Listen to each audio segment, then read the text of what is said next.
Okay, good evening, Orono. It's a warm one out there. Going to be even warmer tomorrow, but the pool is open. So, good evening. Welcome to the Town Council meeting and budget adoption for Monday, June 23rd, 2025. Roll call shows we have Councilor Larway, Councilor Hardison, Councilor Marks, myself, Councilor Demerit, Councilor Kenny, Councilor Powers. Councilor Baker is not able to join us this evening for a work event, but if we needed to get him really badly for something, we could get him if we need him. But I think we're okay. That's roll call. Agenda review starts with items that have been referred to committee as a reminder to us, the staff, and the community of things we're working on in our committees. Those agendas and meeting times are posted online. And then we'd have no table on items. And I know we've got a discussion to have around agenda review and clarifications. So Councilor Kenny had a couple of items he'd like to bring up as part of our budget discussion this evening, and I wanted to ask it came in after the budget was published. It takes a unanimous agreement of the council to add something as an order, but any councilor is certainly free and encouraged to bring up something as an amendment during a topic. So one way or another, we're going to talk about Councilor Kenny's ideas. And I wanted to ask the council, I guess start with Councilor Kenny, do you have a preference? Would you just bring them up as amendments during the budget topic? Or would you rather bring them up as orders ahead of time and then we could talk about it? I'm thinking it's cleaner to do it as orders ahead of time, but I think it doesn't matter too much either, so. Yep. As long as we get a chance to talk about any councilor's ideas, and I do appreciate when anyone takes the work to write stuff down ahead of time so we have a chance to see it in writing.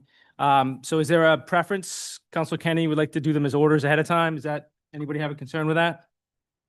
I have one question about that. Councilor Marks? Yeah, my only question about that is if we were not to pass them as orders, can they still be brought up as amendments when we get to the budget? How does that work? I suppose That's my concern if we haven't something that is interacting with another part of the budget and we need to have a bigger discussion about it. If we've voted it, I guess, down as an order, I don't know. I'm curious how that works if we get to the budget then. Do you have a sense of that? I don't have any idea how that works. I guess I don't know if I do it in the budget, where is appropriate to do it. That's, I guess, would be my question. That's why I said if we did it beforehand, and if it's voted down, it's voted down. I wouldn't anticipate trying to bring it up in there again.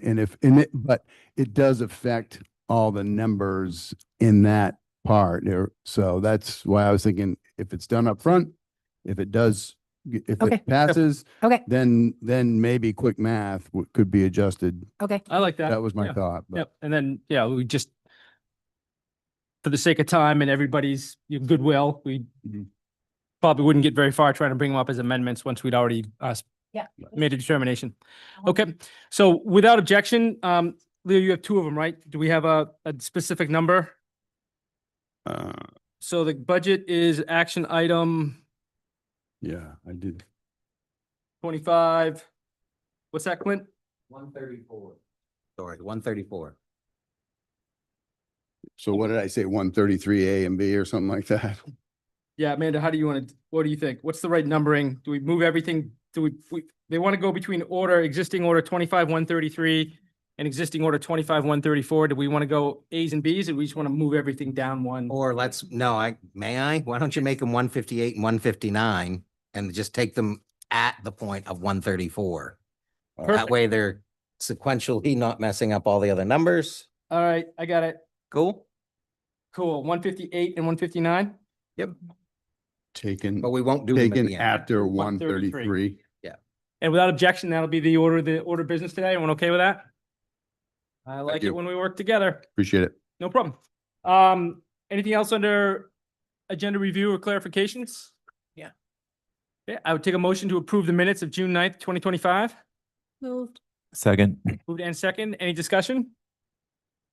All those in favor, we can vote by hand because we don't have the vote of 6-0 on that. Thank you. Public comments. This is an opportunity for the town council. Your voice matters in Orono, as we remind ourselves and everyone. It's a chance for the public to comment on anything of any interest that's not on our agenda. Do we have any public comment in the room this evening?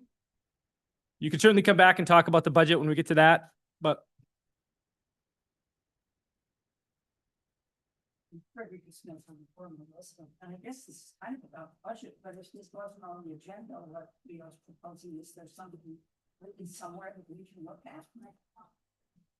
Is the microphone on? Sorry. Rank your orders, Leah? Oh, probably not. Anyway, I'm Frederica Smith. I'm an Orono resident. Yeah. And I guess this is kind of about the budget, which is on the agenda. But since Councilor Kenny is proposing something, is there something written down somewhere that those of us who did read the agenda carefully ahead of time did not have access to? Can we look at it now? There is.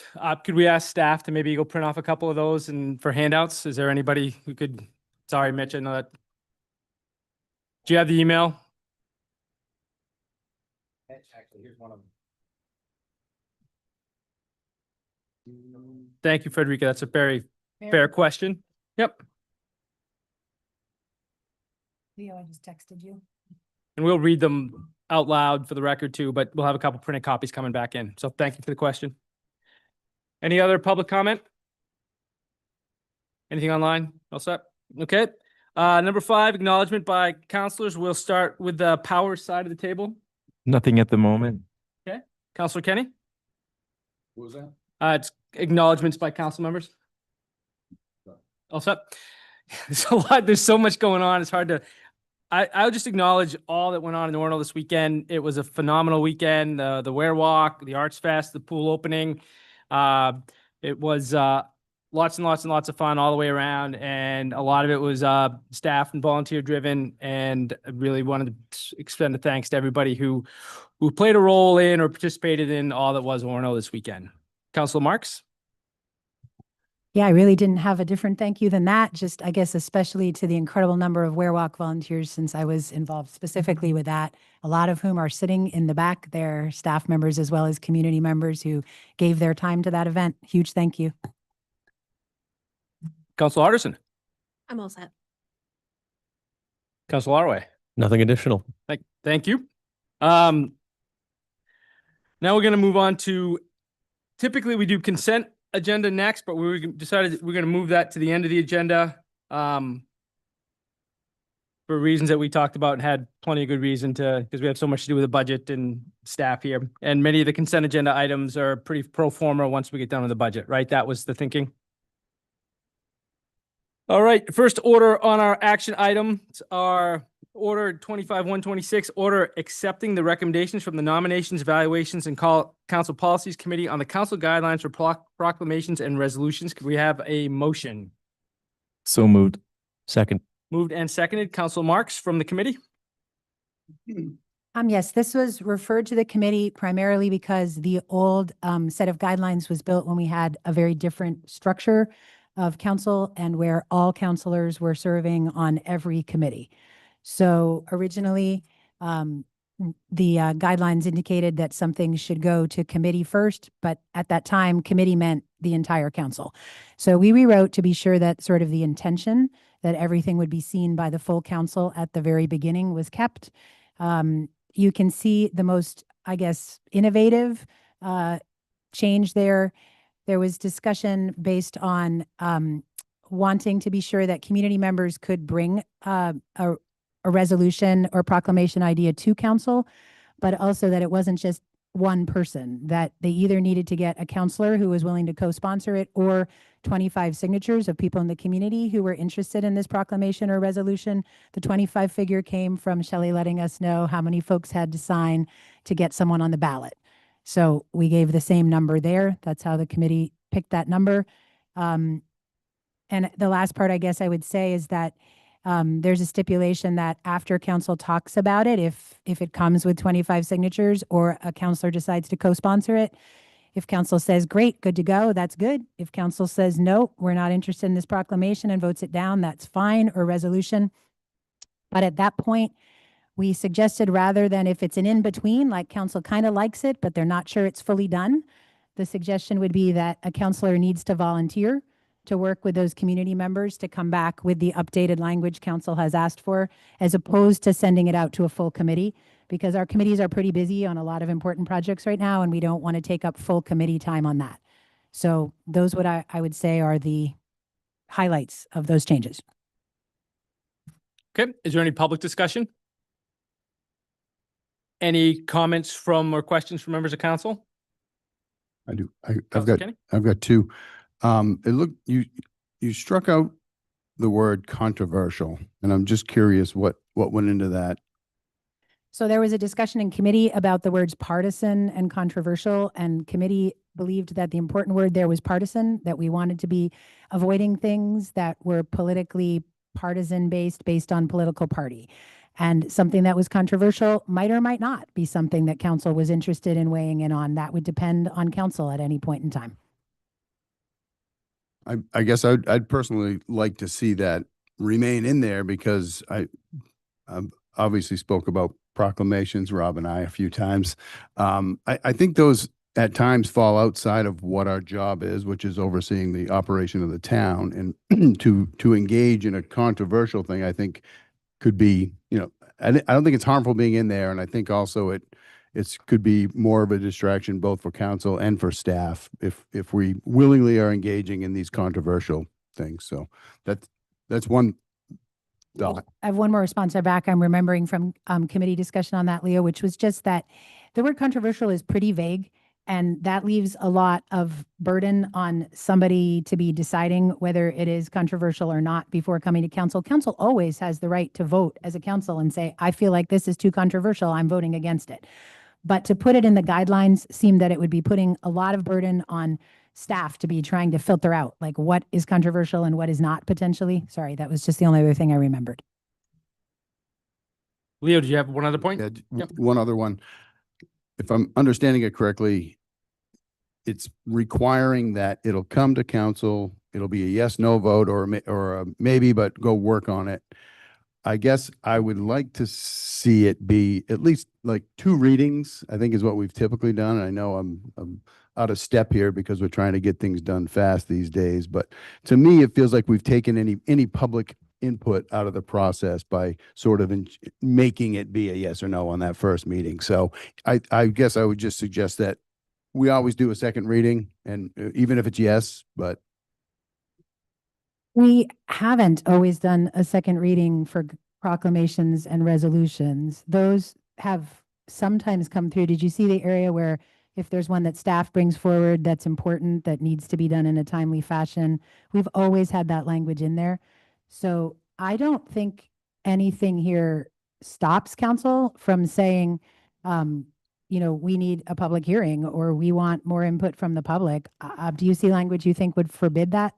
We can fix that. Just point it out. no, not that would forbid it, but it just seems like, and I guess I'm thinking of policy and whatnot, at least typically in the past, it would always, we do first reading, second reading. So this sort of feels the same to me.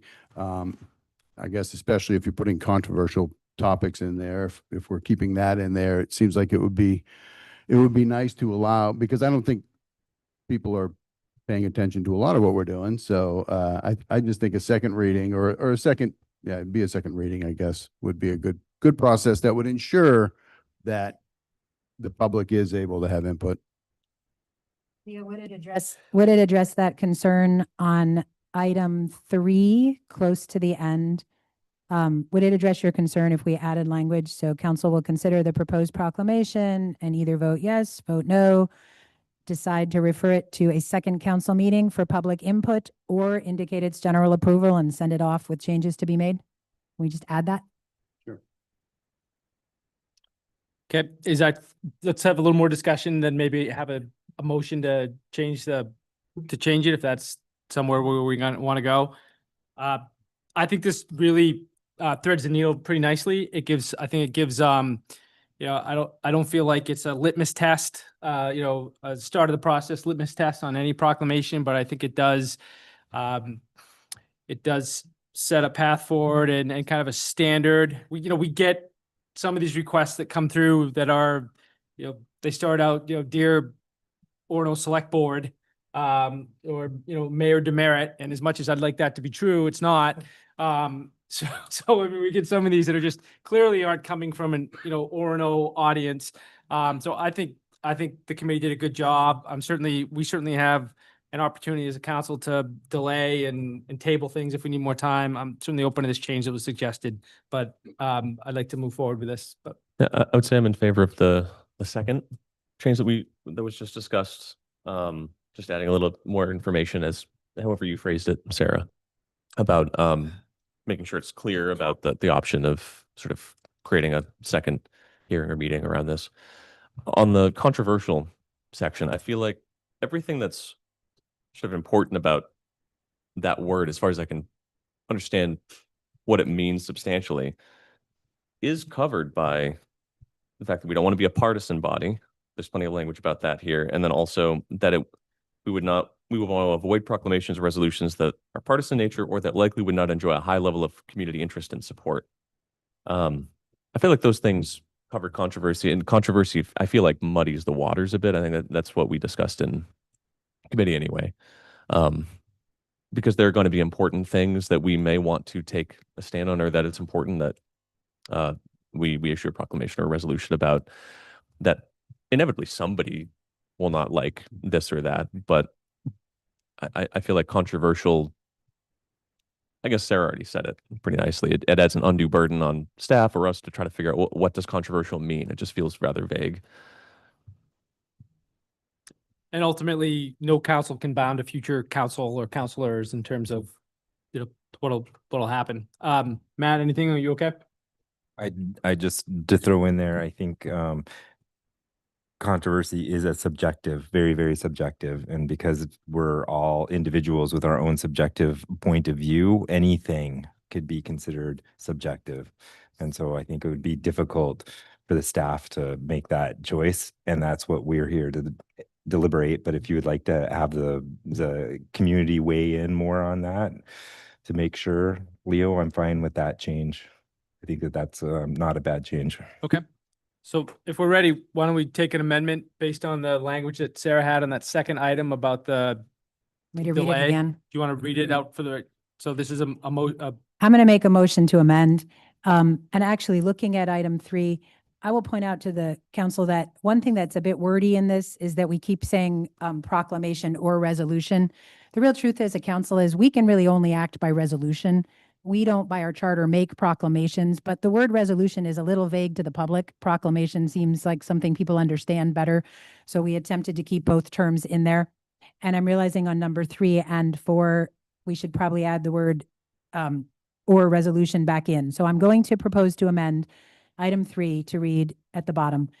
Council will consider the proposed proclamation or resolution and either vote yes, vote no, refer the proposal to a second council meeting for further public input, or indicate its general approval of the concept with a desire for certain changes to be made, period, and then the rest remains unchanged.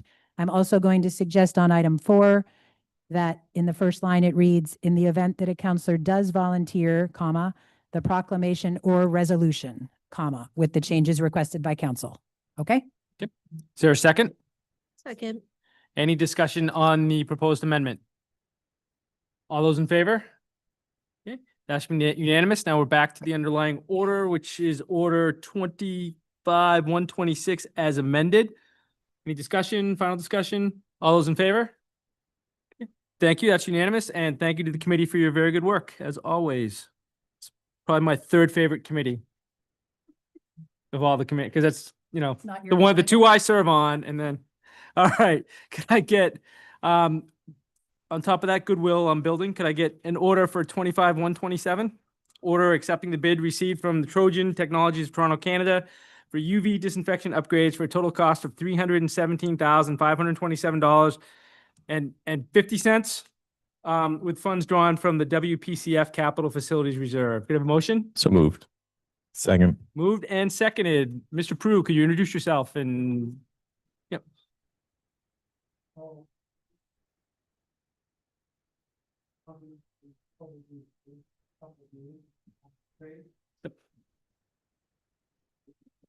Turns itself on. Is that better? Yep. So I had planned on one more year with reserves, and by some stroke of luck, there's enough in there now. There's plenty in there now, which is a good thing because the system is starting to show Could you speak up just a little bit because we've got the fans behind us Mm. tonight? So sorry. So I have plenty in reserves Mhm. for this project. Around $318,000. This work would be performed by the manufacturer. It would be probably a 30-week build once we tell them that to go ahead with it. The system is starting to show the signs that you'd expect with this age of equipment. So I'm kind of pleased that there's enough in reserve because I thought I was going to have to go 2 more years. And just from other sources, other than I've been purposely been putting money in reserves to pay for this. But there's been other sources for reserve money that's come about in the last couple of years, so I'm requesting those funds to make that upgrade. Good. Any clarifying questions from members of council before we ask for public discussion? I did give you all the narrative if you have any questions on what that was about. Good. Any comments from the public? Any council discussion? I'll just say, you know, I feel like I remember us talking about this the last few years about this coming up eventually. Mhm. And I'm glad we're at this point. I mean, it makes sense. It's here. Okay. Anything else? All right. Thank you, Chris. Thank you. All those in favor? It's unanimous, 6-0.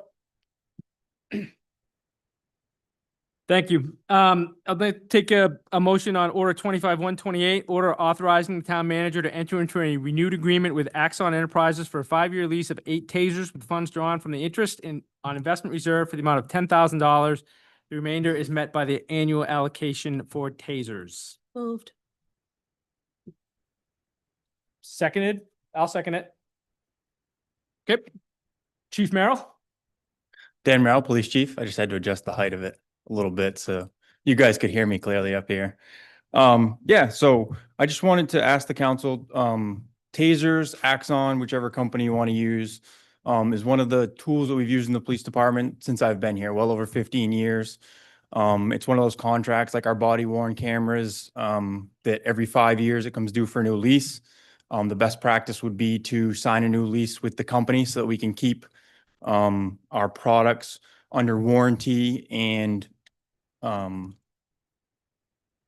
up to date with what, you know, they would say is current industry best practices. If we let these things get out of date, then there can be more liability that can be taken on because they're, you know, they would recommend that they get turned over and used out for new equipment, essentially. So the cost is $46,000 over 5 years, as is mentioned. In talking with the finance department, there's about $10,000 that we can use as a down payment, along with what's scheduled in my operating budget for a year one, essentially payment and down payment.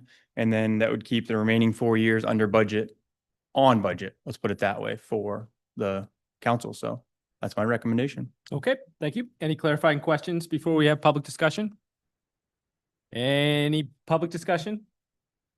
Any council discussion or questions? How often do we discharge our tasers? Do we? Very fortunate that actual deployments is low. De-escalation, right? Right. So it's one of those tools that we like to have to be able to use to de-escalate. So sometimes just even presenting it can be like the warning that's meant to be the warning of we might need compliance is imminent or otherwise. Right.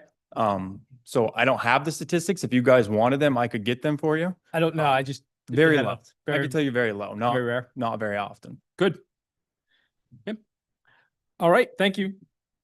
So we're ready to move on this motion. All those in favor of order 25-128? It's unanimous. Thanks, Dan. Thank you. Appreciate Appreciate it.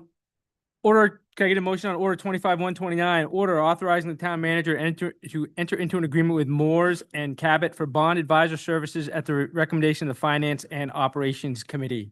So moved. Second. Moved and seconded. Is there someone, Clinton, you gonna lead this one or Jacob's not here? So Jacob's not here. Yeah. Jim. So the finance committee met last month. There was 2 proposals we received. Both were great. You worked with one in the past, this council, which was Moores and Cabot, Joe Kutara. I've worked with him as well. I recommended we maintain that relationship since I've worked with him and you've met him. It seemed like the right fit. The cost was nominal of a difference, and the real savings will be in who does the best job writing the bond issuance and getting us the best interest rate. So I think we got a good plan. Now we can move forward with them and try to figure out which ones we're going to bond and which ones we're not. We've got some needs coming at us pretty quickly. So at a minimum, we got to issue one bond. And then I think the other piece that we need to investigate is it make more sense to invest all the items that are in the capital plan now if we intend to do them in the next couple of years. So we're going to talk about timing. Okay. Any clarifying questions for the manager? Any public discussion? Any discussion from council? Okay. All those in favor of order 25-129? It's unanimous. Thank you. Now taking a motion on order 25-130. I won't read the whole thing, but it's an order agreeing the town of Orono will serve as a responsible entity for a HUD environmental review and delegate Isabel Oxley, town planner, the authority to carry out the responsibilities, et cetera, et cetera. Can I have a motion? Moved. Seconded. Moved and seconded. Mitch Stone? Mitch Stone, Assistant Town Manager. Obviously, there's a memo attached to the gist of this is, and I apologize for the long order, but it's required in the delegation process to Sure. have that order written a certain way. But basically, the University of Maine and the regional planner at the regional office for HUD approached Isabel because with some of the changes in the federal government, the regional office has one person working in it for the whole of the New England area. And to do the environmental review would take a ridiculous amount of time that they had to prioritize. So UMaine has a project at the Alfond Arena that they've gotten funds. In order to get the funds released, you have to do the environmental assessment. Typically, towns do participate in doing these environmental assessments when they're receiving funds. And in a situation like this, because we are an agency that does these types of assessments and Isabel can do them, it's an opportunity for us to be able to do that for them and keep everything rolling from a project standpoint. The university also was willing to pay for Isabel's time because of our contractual agreement so that it won't cost the town anything to do that. Isabel had the time and is going to work with us to make sure that those hours are billed out, and the university will then reimburse us for it. So no cost to the town, helps with the relationship with the university and keep that project moving. And I'm not positive, but I think the university may have another project that has HUD funds. And if we ever have them in the future, we have the ability to do that. So any questions, I'm happy to answer. Is there any clarifying questions from council? Could you just clarify for everybody that I didn't write this letter that calls the town chair the highest elected official in the town of Orono? Somebody else wrote that? I can confirm that you did not write this letter. Thank you. I will sign it. I'll gladly sign it. Did not write it. It's interesting how people get you to sign things. Yeah, I'll be like, I'm signing that before we leave tonight. Taking it home, showing my kids. All right, so any public discussion? Okay, thank you, Mitch. Any more discussion? I think it's a great example of partnership, so thanks for bringing it forward. All those in favor? It passed unanimously, and if someone wants to pass me a pen, just sign this thing and we'll. Okay, order 25-131, order assigning the Finance and Operations Committee to review monthly statistics from the Safer Grant Program positions and then any potential cost savings. Can I have a motion? Moved. Second. Moved and seconded. Andrew, you brought this, right? This was at your request? Yes. Start with it? Yeah, with a lot of the conversation during this budget season being around the number of full-time employees and the funding for the SAFER program, I just thought it would be good for the fire department to keep us updated on what savings each month, the overtime savings that they are seeing from the SAFER position, so that we already have a step ahead in the information for when we start to discuss next year's staffing levels and budget. Okay, any clarifying questions or more from staff? I'd just say that we attached a copy of the report that we built during this budget season. That's what staff was going to be maintaining monthly. So from our staff perspective, we're just going to share that. That is the report that would be shared on a monthly basis. does not relate to the January presentation that the council has requested on how its effectiveness for the year. Okay, and we'll go to the finance committee, right? So any other comments from anyone? Any questions? Seems like a great idea. I've looked at it and I don't quite know what I'm looking at, so I'll look forward to understanding it when we get in the finance meeting. Councilor Marks? Yeah, thanks for bringing it, Andrea. I do have a question. We're indicating that it's telling us about cost savings, but it isn't actually. There's no financial numbers on here. What it's actually telling us is about number of overtime hours we didn't have to fill, correct? So, I mean, is it easy to actually put a number to those overtime hours you didn't have to fill on this report? Because that's what's missing in my mind is a cost about what those overtime hours would have cost if we had filled them. Likewise, the corresponding counter cost, which is what funding those extra, Yep. is actually 4 extra positions because 3 are funded through SAFER, but to operate at 4 shifts of 6 instead of 4 shifts of 5 is actually 4 positions. 3 of them have been SAFER funded and 1 has always been taxpayer funded. So if we're really calling this a cost analysis, what we're missing is the cost numbers. If we don't care about that, I'm fine to just look at this report as long as once we get to January, there are cost numbers added for what, the salaries and benefits to those 4 positions were and what the actual dollar savings in not filling this many overtime hours were. I don't need to see them every month, but I do want to point out that right now, this isn't actually giving us any cost numbers. And that's why I shared what we're doing. If anything besides what we're doing is being requested, we'll have to build more. If it's just simply taking the overtime rate and putting it on that spreadsheet, that's easy. If it's analyzing grant versus non-grant versus when the grant ends, and no, I'm not going to agree to the staff doing that. You'll see that in January. We'll have a nice report then. But as far as this chart and the hourly rate of overtime, we can put that on every month. It's a simple math equation. We'll just have that spreadsheet total it. That's fine. I just didn't want to get into the more deep analysis until we get to the January. If we're going to have the dollar savings from the overtime, can we also get the dollar cost for paying those 4 positions each month? Well, it's inherent within the spreadsheet. It shows you your filled hours and unfilled hours on that. So when you look at the No. overtime, it does include the number of hours we had to call in. So the 16 is the must fill.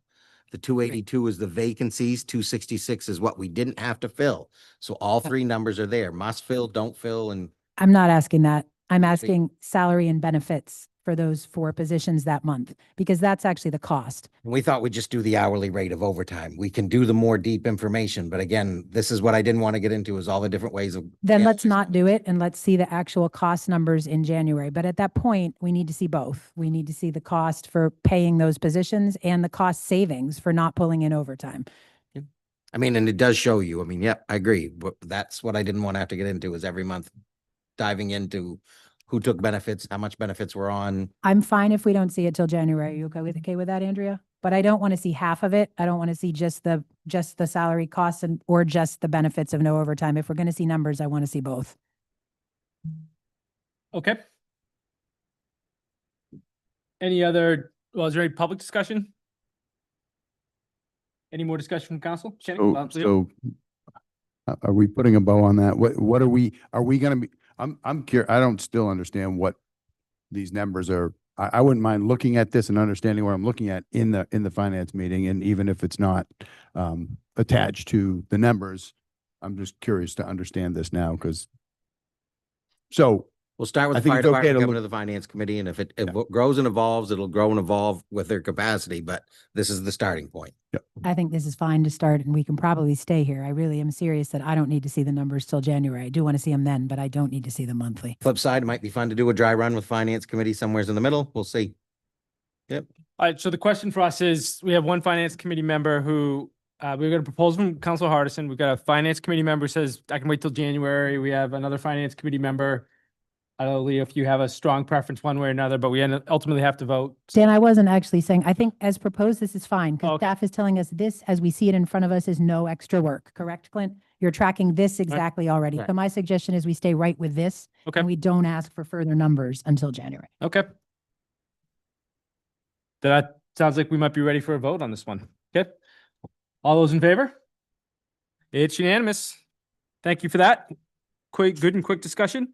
Okay, we got 2 more to get to before we start going out of order. So just to remind myself and all of us, Order 25-132, I'll accept a motion on order assigning the Community Development Committee to draft a policy regarding the display of governmental and non-governmental flags. Get a motion? Moved. Second. Moved and seconded. Andrea, this one was, you had back to back, right? So you want to walk us through this one? We had some residents with concerns about the number of and location of flags during Flag Day and upcoming 4th of July. And it was discovered that there is not a current town policy on location, numbers, date that they go up, date that they come down. And this is something that we think that it would be good to have as reference for, should there be more residential questions about the flags. Okay. Any clarifying questions before I ask for public discussion? Yep. Any public discussion? Any council discussion? I am wondering and if there is a reason why to this date, there's never been one. Clint, you've been I- 11 months I'd on be- the job. You I'd want be to tell really us? surprised if Then if my- it was an oversight, to be Yeah. honest. Yeah. And I don't think there's an oversight. I think you can do it either way. Staff's had a procedure on how they've done it. mhm, Public Works works with the university. The bridge, as I understand, is the one unique component so that the university does put them up and down on the bridge.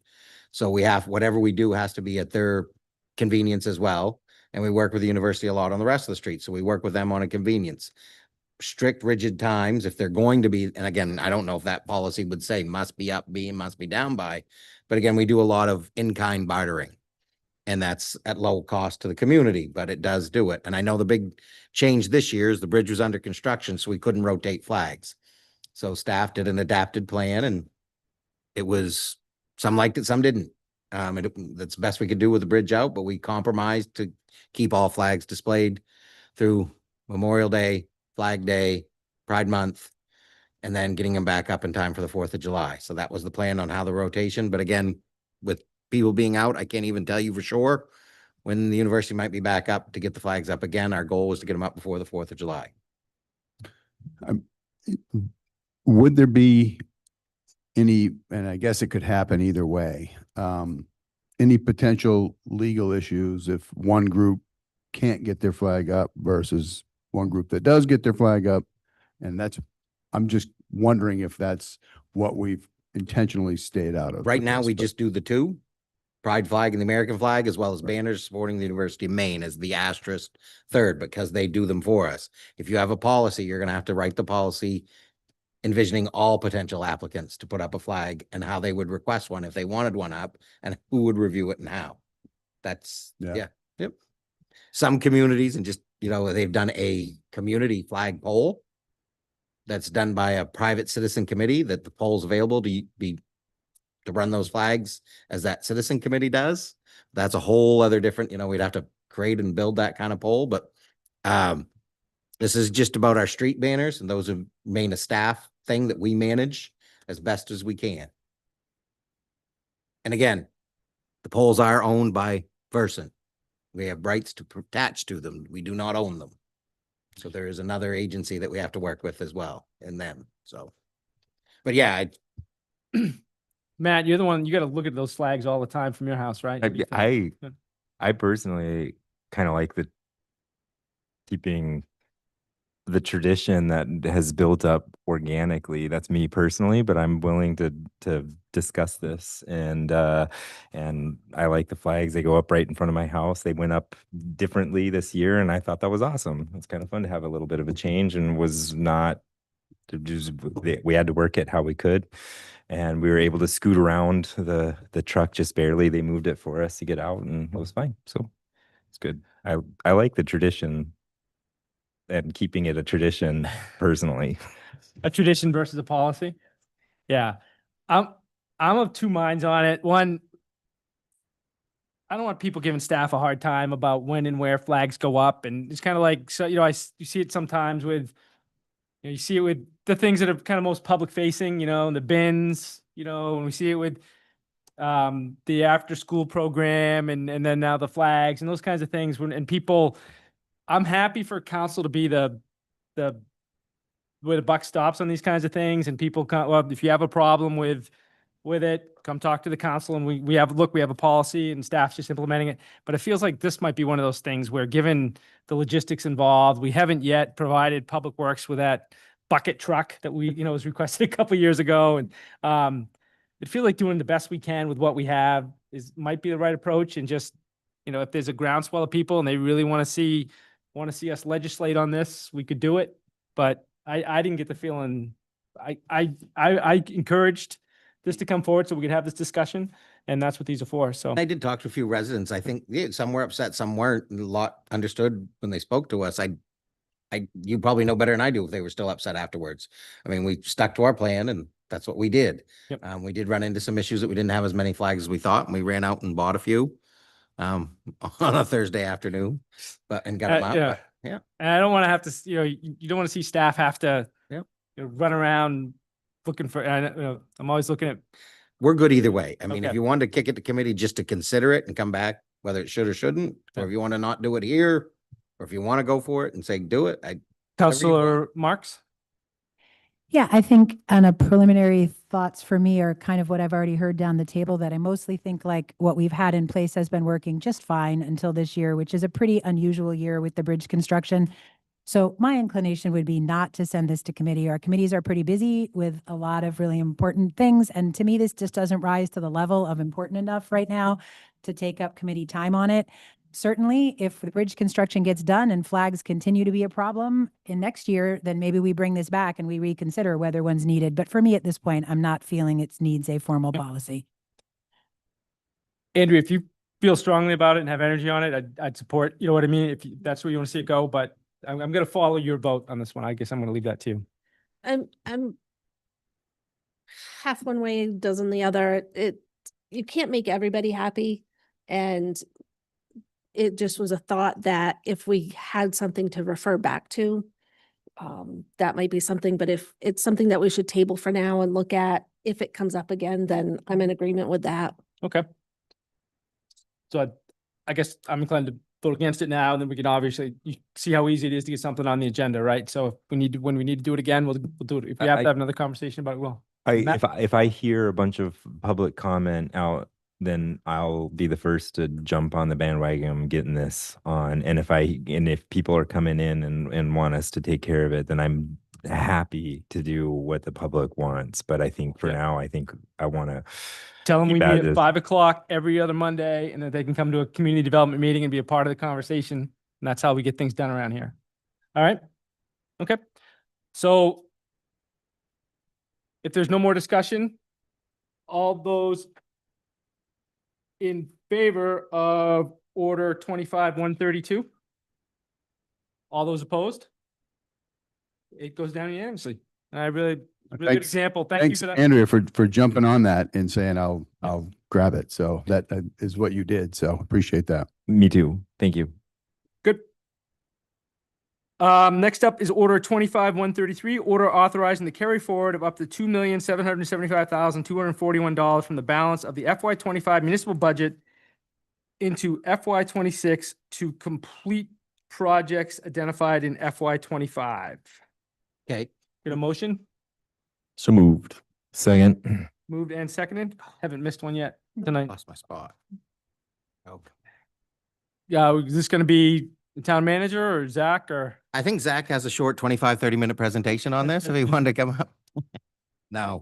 We haven't this- got Zach to the podium as much as, as much as we like, so. Well, no, and I'll just to take the lead. So you did this in September last year, and I Yeah. kind of talked to Zach and I said, I'd like to see this come up twice. I'd like to see it come up before we close the year. This is an up to amount. These are the projects we know we're rolling, as well as some staff projects of things that we'd like to see done. So, but when you look at this, the majority of these are related to capital projects, road projects, all the way right down to where you see, the block ceiling by Public Works. That's all projects that they want to queue up that are in the existing funds from this year's budget to do, and they want to roll them so that they could finish them. Then starting at the fire hose, fire nozzle, some fire gear, that's some funds that they would like to see roll forward that weren't fully expended so that they could do them this year. like we talked about in the budget, I added the safer wages to this line so that it's clear and understood that we're carrying forward operating funds to make that funding work for next year. That ties to the budget just a little bit. Union Street boat launch, as you get down to the bottom, that's left over from that. That's still not finished. That's still there. So we're rolling it one more year to fully expend it. Some is being expended as we speak, but again, rather than reconciling it, we present this now. It's the up to number. It's probably around September, we can bring you the finalize what we did roll and what was needed. But it would be less than these dollar amounts. So that's kind of the way I thought we'd approach it. So that way you're not asking in September what we rolled. We need permission to roll beginning next fiscal year, which starts next week. Coming right up. Okay. Any clarifying questions from council before public discussion? Public Yes. comment? So these numbers, because I was wondering about that, because I thought we've spent some money at the boat launch, and I thought we only put 10,000 down there, but maybe I'm off on that. And it looks like the whole thing is being moved forward. She's encumbered. Yeah, Megan can answer that specifically, but it is 10. She's encumbering it, but we haven't spent any of it Haven't yet. spent anything. Megan Mazzella, Parks and Rec Director. What you might be thinking about, Leo, is the removal of the knotweed, which was part of the environmental manager's budget out of the Public Works Department. That was a larger project to remove invasives of the entire town and didn't affect the development that the $10,000 is attached to. Does that help? Yeah, but, and that was, I guess, another question, like when we said $10,000, I didn't know if that was also to pay for, because we had heard earlier that staff, we got 3 weeks worth of work down there, And- public work. Yeah, This is a corrected that. gazebo. No, no, with it's 3 weeks. We'd heard a year and a half, Benches. but then corrected it to 3 weeks. Yeah. But I mean, so that doesn't play into that 10,000. That was staff labor. It's already paid for. So this is above. The So does 10,000. that work? That was If you- zero. If you like this, we'd like to see these carried forward, and then the expectation is in September. My would understanding bring of it the back. 10,000 was for like improvements, like a gazebo or like maybe, Ferris wheel. yeah, you know, But- slip and slide, Yep. permanent. Okay. Any comment from the public? Any discussion from council? Okay, all those in favor of order 25-133 as presented? That's unanimous. Thank you. All right, now we're gonna go out of order to order 25-158. And Leo, I think this is the staffing freeze one. Is that right? Yes. So Okay. just to read it out, I guess I think it's how I sent it. Sure. In an effort to stabilize future tax rates, freeze staffing levels at the current 2025 staffing levels. This will create a reduction of 38.5 from operating expenses. Yep, Oh, so that's all right. So, Leo, you want a motion? So move. second, Moved and seconded. And Leo, you're presenting, so why don't you, you want to walk us through your thinking and? Sure. Yep. So I've introduced the two orders. That's the first one, both aimed at providing taxpayer relief.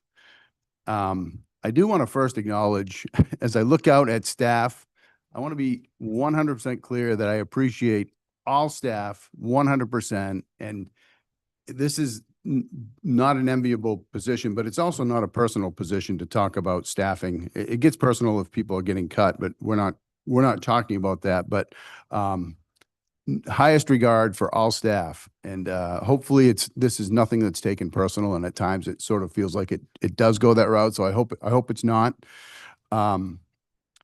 So again, this really it stems from taxpayer relief. Maine is we're number one in the country. We have the highest, we're number one with, what is it called? Maine's ranked for property tax burden. Maine is ranked number one. And that's not a number one I want to be, obviously, and I don't think anyone else does. So, and as council, we are the fiduciary for every taxpayer in this town. And I think a lot of people are struggling. So that's why I'm bringing this forward. At the end of the day, the buck stops with town council and the school board. We control the budgets. So, it's, and I shared with council members earlier as well, and Sarah's corrected some of my numbers. I don't think they weren't too far off, but I do want to share publicly that a couple of stats. And I think it's important that we acknowledge and understand this as we're making these types of decisions. And the stats I shared were in 2018, our operating budget was $7.2 million. This year's proposed is 12 million or 11.99. So it's a 4.8 million increase in 8 years, and that's a 65% increase. And I just think that's, it is what it is. We're here we are, but it's just not sustainable. We've been saying that, I think, for several years. The other statistic, which Sarah has slightly corrected, but I had there were 71 and a half employees in 2018. Currently, we have 86. I thought 87. And that's, so that's 14 additional staff. Sarah's highlighted that where they all, I think, lie at this point. And it's unfortunate. I used my data from last year's budget, and Sarah's gone through it, I think, in fine detail. So I'll trust that she has put the work in, and her numbers are more accurate. But either way, it's an increase of 13 or 14 employees. And that's, if you think about someone who might have retired, 10 years ago, there's just no possible way that someone's revenue, the money they bring in is keeping up with 65%. So, they certainly, and even people that are working, most people in 8 years haven't seen a 65% increase in salaries. So I think we need to be lower. I always think that, obviously. So what else I had? Oh, I was going to say, we also, Orono's obviously a desirable town, and we hear a lot of people that really want to live here and want to move here. But I've heard probably as many stories of people that say, yeah, I want to live in Orono. Then they look at properties and they see the taxes and it's like, they choose another town. So I grew up here. I want people to be able to afford to move here, to keep supporting our great schools, obviously. And I want people to be able to retire here too. And so this to me feels like an appropriate move to stem. I mean, it's one of our first bullets on long-term financials, is one of our first bullets on every agenda. And I think this goes towards that. So that's okay, where I'm at. Thank you, Leo. Any clarifying questions for Councilor Kenny before we open up to public discussion? Then we'll come back to council discussion. Anything from staff right at the top, or just participating? Yep. I'll be here for any questions. Yep. I mean, That'll- this is your on your amendments. So.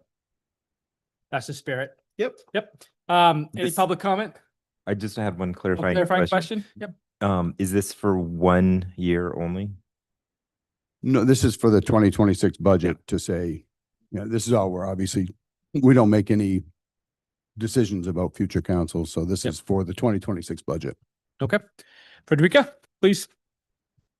I'm Frederica Smith. I'm a citizen in Orono. And the number that Leo gives is that cutting a half-time position would save $38,000. That's about $4 per person in town. That is not a number that's going to put anybody in a poverty situation. The information that Sarah worked out was very helpful, because obviously all of those positions are in the public safety realm.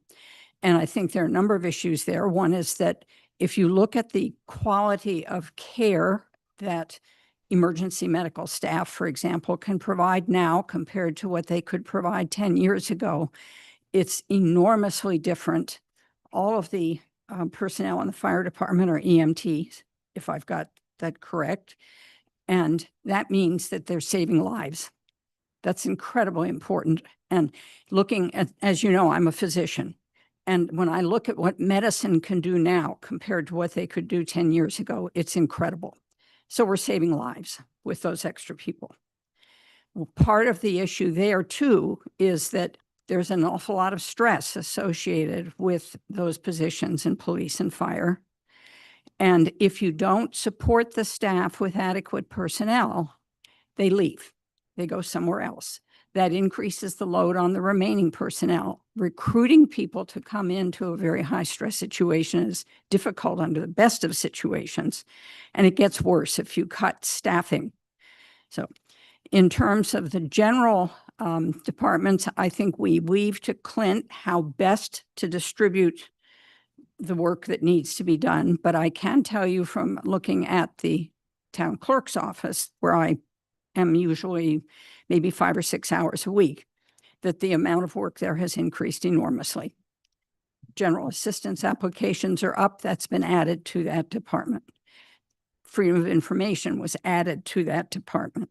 As you heard at the last meeting, that Shelley is now the town treasurer, will become the town treasurer. So you need to provide adequate staff to do all that work. Last year, there was at least 1, or was it 2 additional elections? That's an enormous amount of work for each election. I think I've been told that from the very beginning of an election process to the end, takes about 90 days to do all of the development and tracking that goes with that. So you really can't ask staff people to do more and more and more work with fewer resources. Then if you do, either the work doesn't get done well, which is not the case here. They bend over backwards, work extra hours to get it all done.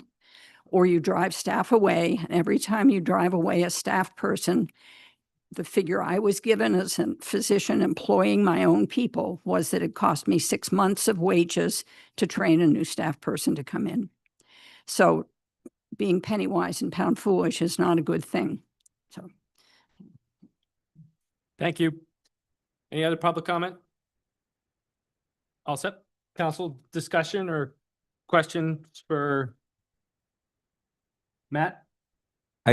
Like on the one hand, I can see the principle that you're setting up, which is us trying to be as fiscally responsible as possible, and trying to make sure that we don't overcommit. And so I get that sentiment, and I also understand where you're coming from, and I think it's a good place. On the other hand, it also we have to be a lot braver if we are actually taking an individual request from the town for a position that they think is vital. At this point, all we're doing is we're saying that that we're just not going to do anything. If something comes up and they ask for a new position, we've already made the decision without knowing what the request really is, and we don't know what the situation is. It's a lot scarier to be in a situation where we have to make an individual choice of staffing when Clint asks us and he has good reasons for it right on the spot. And so in my mind, I think the braver thing for us to do is to not make this commitment and then really bite the bullet if we have to. If Clint asks us, we need this position, and gives us good reason for it, then we have to say no, and everybody knows that we're saying what we're really saying no to, instead of biting that off before he even has the chance to come and have that ask. So I'm not in favor of this particular one, although I am in favor of the sentiment. And I totally understand where you're coming from, Leo. And I think it is unsustainable in some ways if we can't go up another 64% 4 years. But I'm not in favor of this. Okay. I do want to just clarify, obviously. I think everyone understands that I'm not asking for a positional cut to what we're doing today. I assume you understood. Everyone understands. I understand that. And you know, maybe what I read in the paper isn't accurate, but I do know our neighbors one town over, I believe, are cutting 10 full-time positions. So my request is to not add here, just to put that into perspective. So from I'm going to clarify then. yeah, go ahead. Well, because I saw the order, and I guess I just want to know from implementing. This came up 2 weeks ago, and we went forward with the conversation of the FTEs, and it was asked why I didn't bring forward cutting that half-time FTE. We have been in this process since I started for the past year for redeveloping how everything works, and we've shifted a lot of positions. This budget represents the net effect of that 50,000 that was set aside. Those are all in place and those wheels are all moving and that is being done. If this 38.5 was cut and no FTEs, is this telling me to eliminate that half-time position that may or may not be filled at this point? Because I don't want to get into individual employees. But as we discussed, there are no vacancies outside of a police department, soon to be maybe one in Public Works and maybe one in, I'm thinking I got one other, and two at the fire department, but those are in process right now as we speak. Those were the vacancies I was asked to share that I have. Am I allowed to figure out how this FTE equivalent is being attritioned? Or is this being dictated where it would come from? Because I'm confused with the way that got delivered. I guess, Leo, you have to. Well, you clarify. know, Yeah. my hunch is it may be a moot point, but my intention was the additional halftime FTE that you were adding in that location. So that was the intent. It's not, you know, it's not that. Then I would clearly only written. clarify for full disclosure. That was part of the 50,000 for last year. I presented in March and April on what I was doing, and I've implemented those steps. That has been done. Okay. So That was I've part of got- that. That was part of it. So it has been done. I've got, I guess if no one else says anything, I've got, So do you You have go something? first. You go Thank- first. I have some. I'm going high level. You want to go details Nope, first? you go first. All right. We're good that way, I think. Mm. So we passed the budget tonight. You don't, there's not a bunch of, there's no positions we're creating, you know, I mean, the positions that exist today will exist after we pass this budget.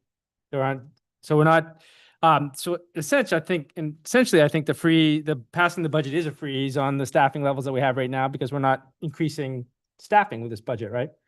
Or by half. Well, We are. by- You want to half look at it. There was position. 50,000 in last Yeah. year's budget for me to utilize We are for increasing for it. eliminating and transitioning. That netted at year end, if you take it forward 1 year, a halftime increase. But again, that 50,000 is paying for it. So there's no increase in cost. You set aside 50,000 last year.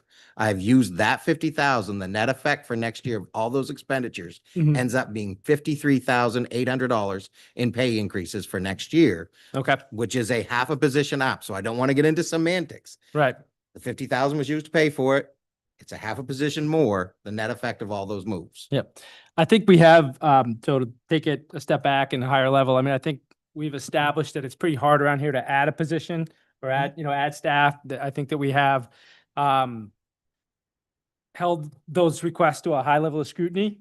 We very nearly, I mean, we had 3 positions in the fire department that are federally funded for 3/4 of the year. And we spent a lot of time talking about whether we were going to take on that extra quarter of the year. There's going to be a lot of scrutiny for staff and in the community about adding positions because positions, no one wants to cut anyone, but positions are, once they're filled, they are persistent. So I think that I also want our town manager, I don't want to undercut what I think is one of our town manager's best qualities, which is the willingness to try. And I like that, solutions and things are being worked on. And I feel like bring these items to us as they come, as opposed to, and I understand what Leo's trying to do and completely believe it's coming from all the right reasons. But, I'm inclined to oppose this as well.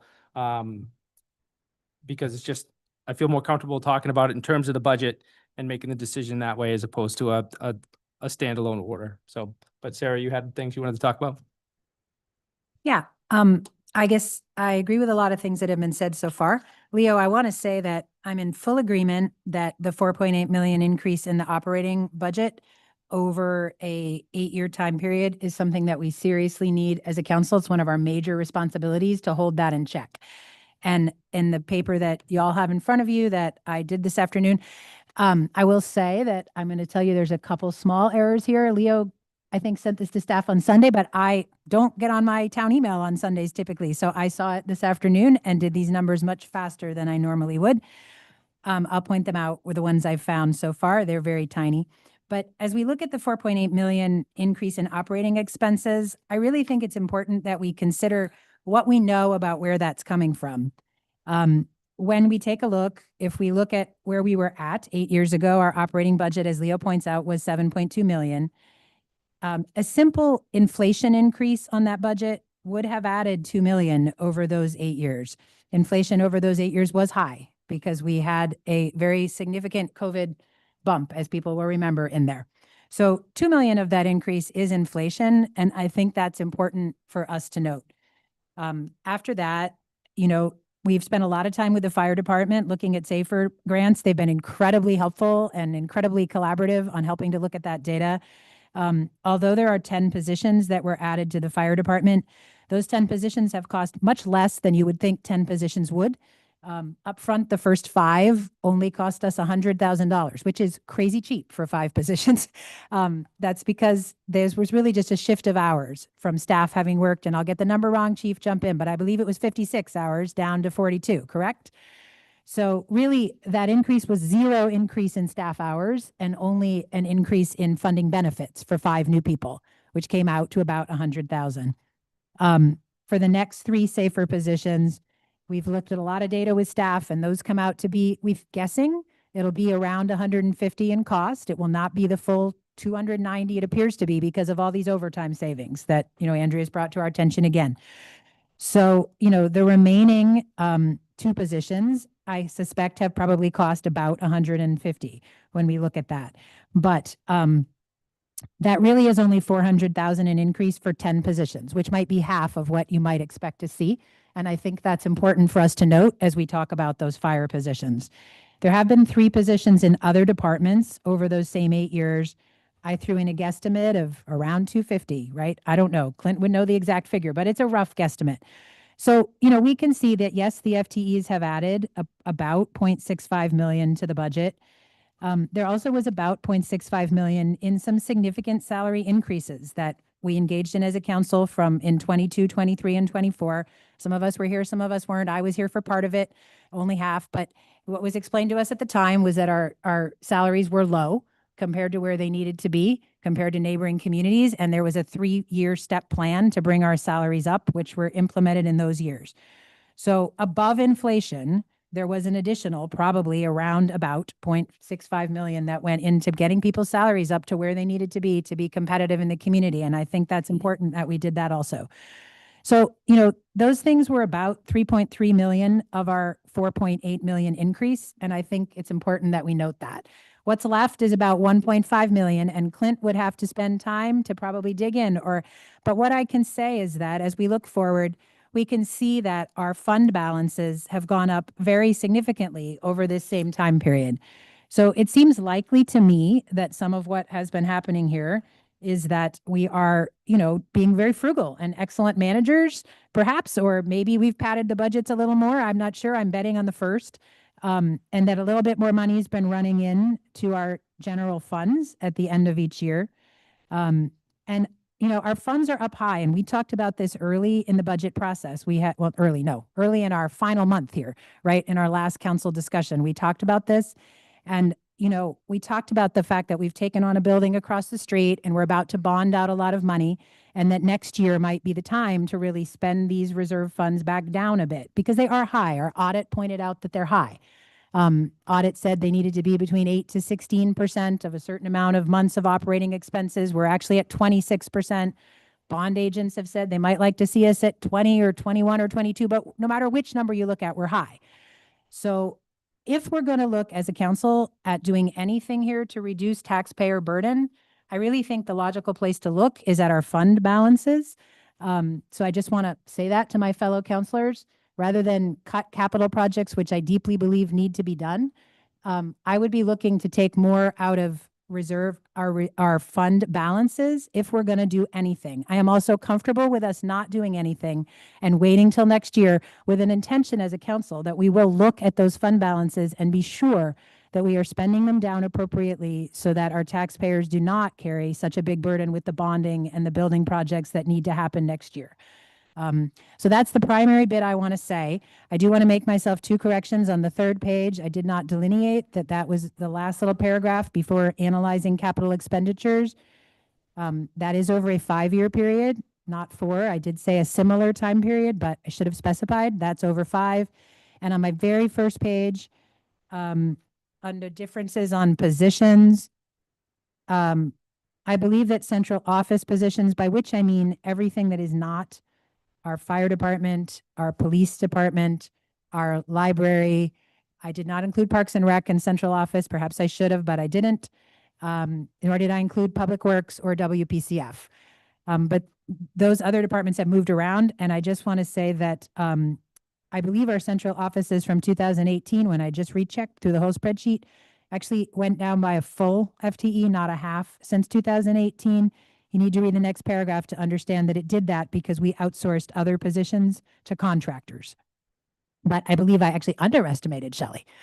So I think it's important what Frederica already brought up, that these positions have not been equally spread everywhere, and some departments really may need that growth to have happen. And Clint is doing, I think, a good job helping us to figure out where we need to grow and where we have been able to shrink.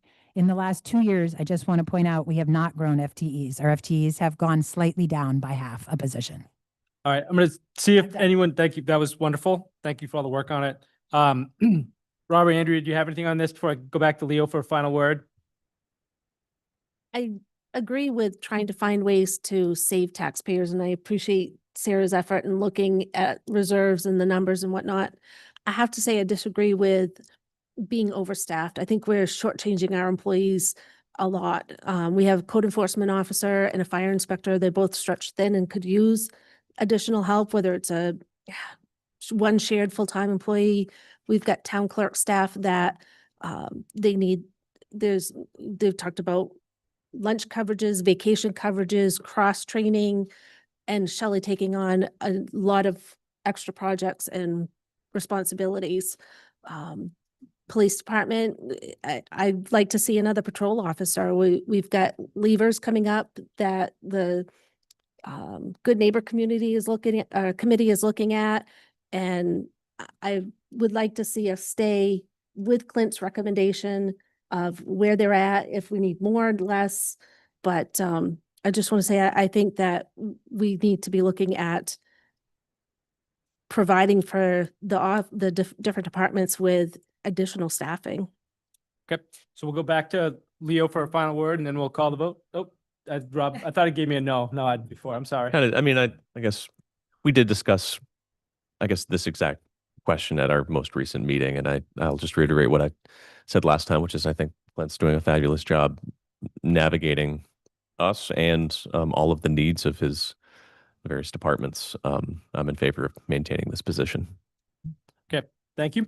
Leo, the final word? Well, I appreciate everyone allowing it to come onto the table and have the discussion.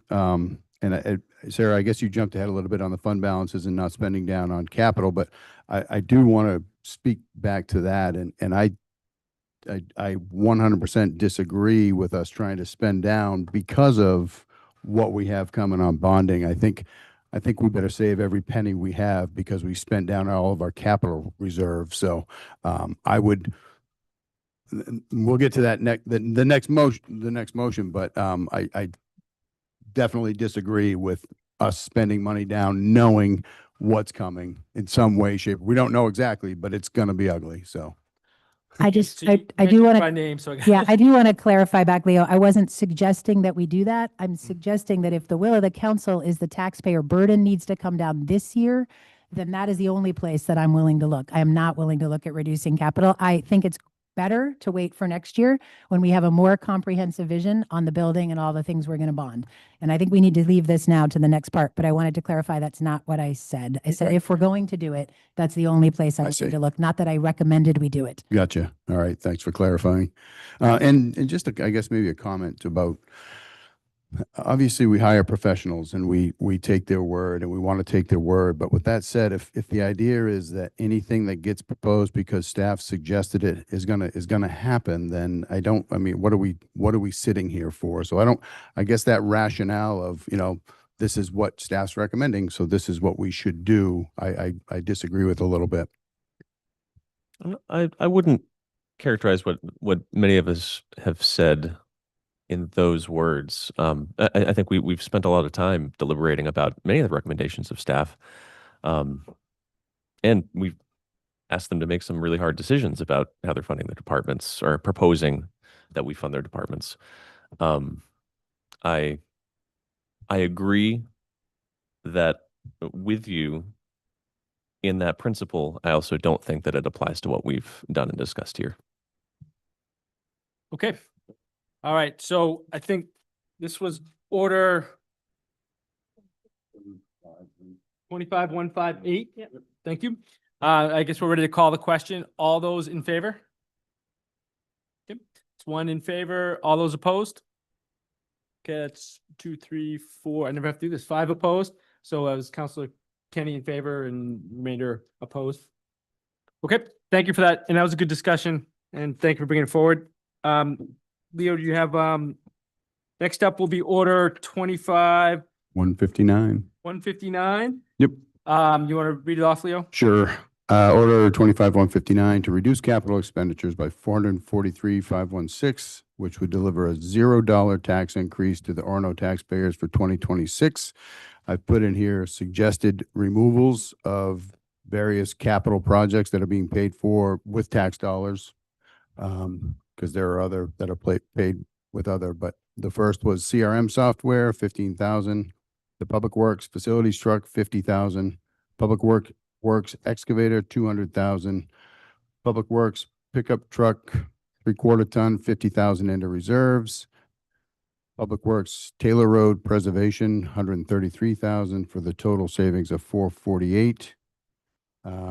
Resulting in a capital budget of 1,862,375.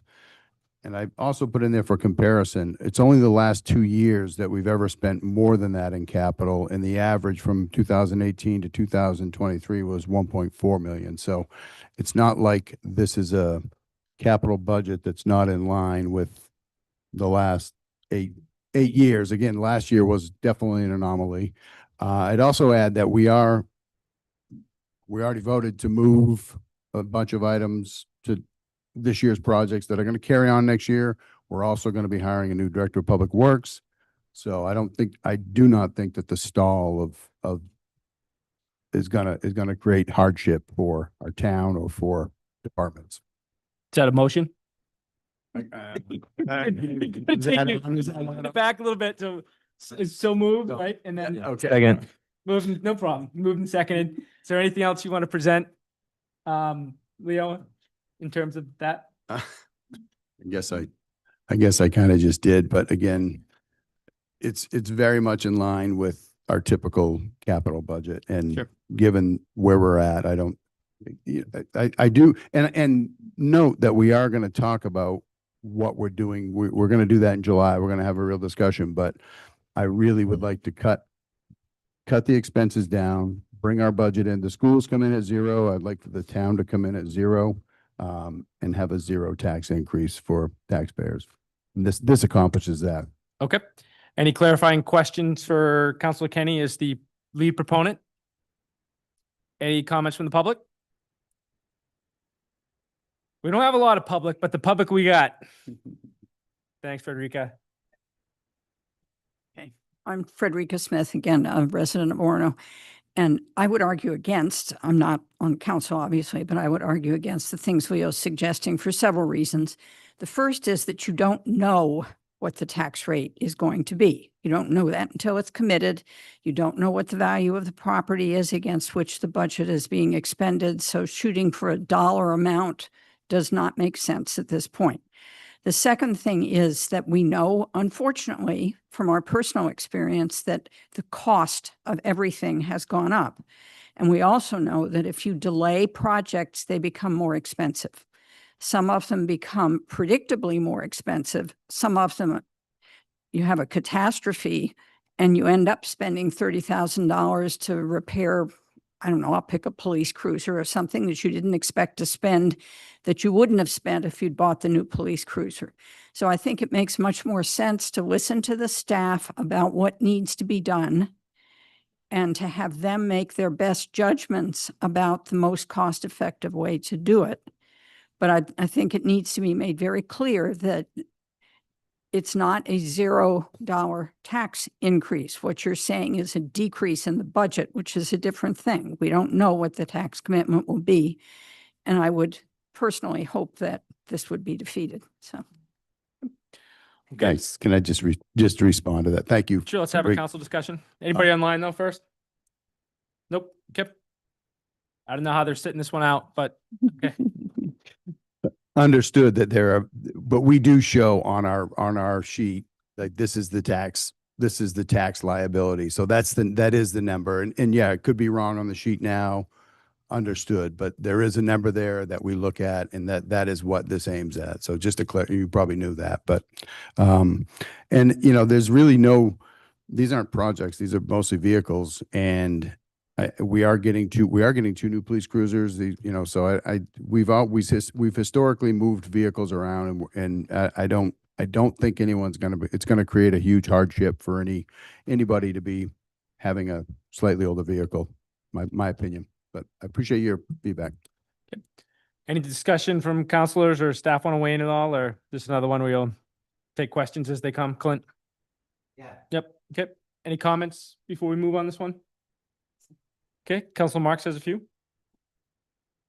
Actually, first, I really do just want to hear from Clint. I mean, these are some very specific things, and I imagine they have impacts. My real basic belief is that we've heard from 3 town managers in a row that we had a time period of underfunding what we needed to be funding capital-wise for both buildings and equipment. And I'm pleased that we're, as a council, getting serious about working ourselves up to something that's sustainable and steady going forward. I don't want to kick a can down the road. Frederica's right. Costs only go up on projects that get delayed.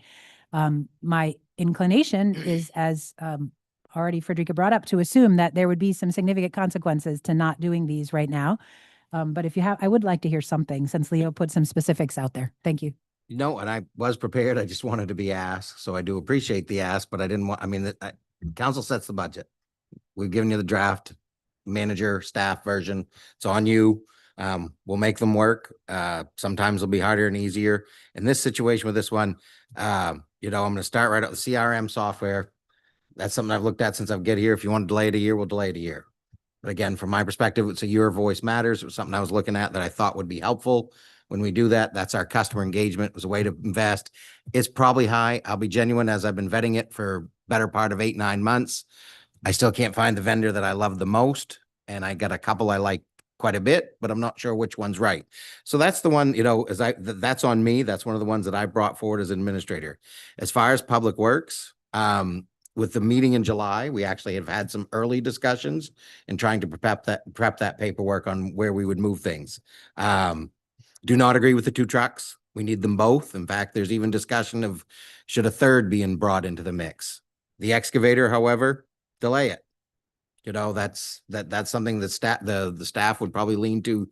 Take the excavator out and leave the trucks in. If you have to do something, my thoughts were, is the excavator money, if we delay, could be set aside for other projects at the councils for the days that are coming ahead. But again, that's the next month conversation.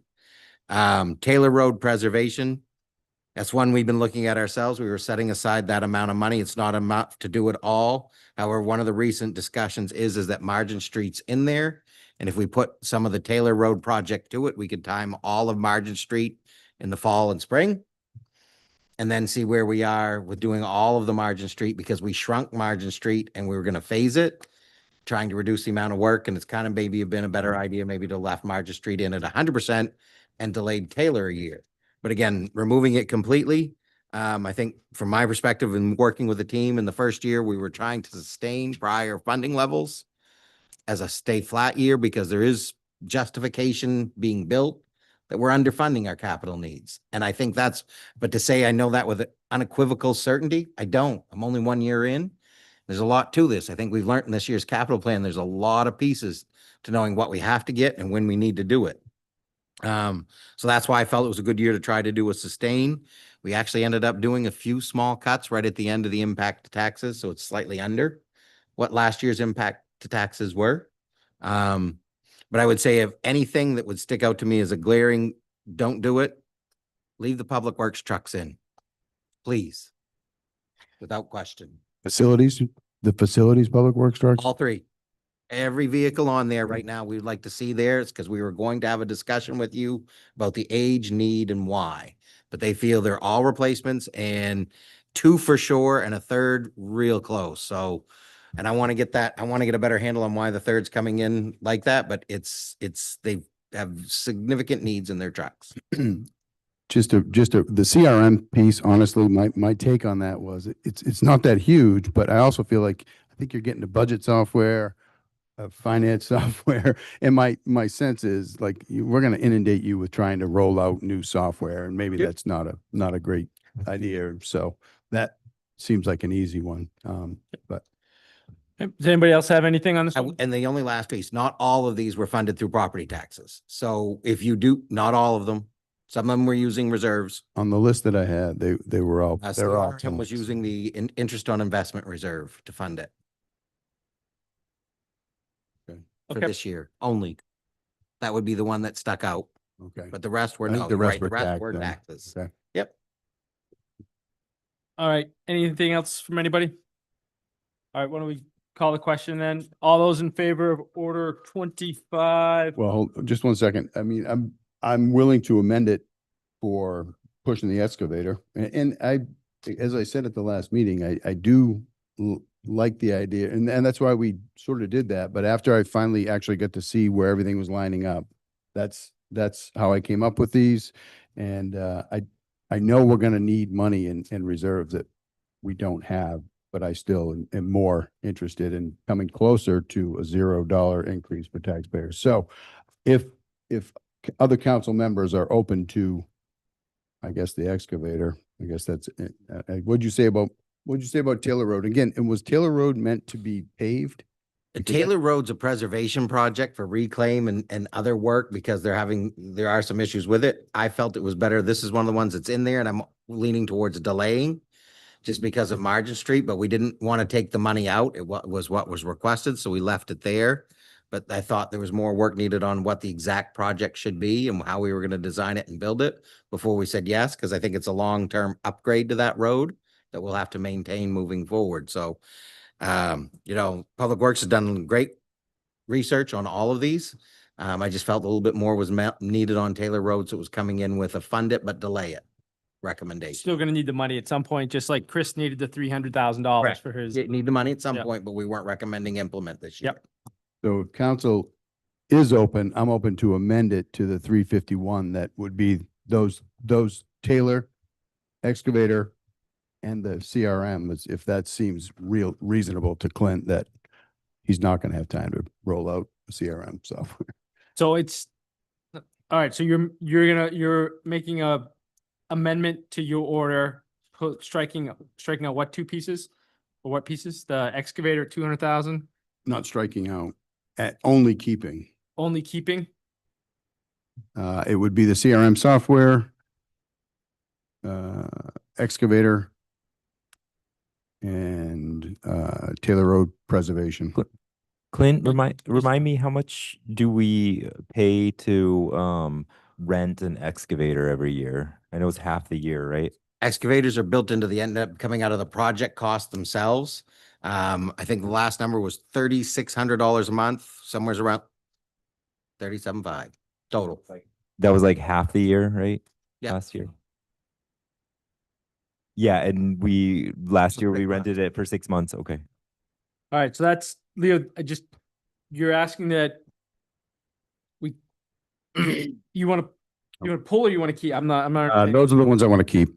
So 15,000 for CRM. 200,000 for the excavator and 133.5 for Taylor Road. Keep them in capital funds? No, I want to keep them in this motion, Okay. And in this everything else- order, sorry. Okay. So everything else, strike everything else, but keep those items for a total of 100. And Zach, It's a total of 351. are you not adding this up? I don't know what the capital turns into, but So it would be 15. I'm the word guy, not the. 348.5, All right. So, right? yep, what are you talking about? 200,000 plus 133.5 plus 15,000, 348.5. We okay on that? So that's a motion. It needs a second. Is there a second? Oh, there's-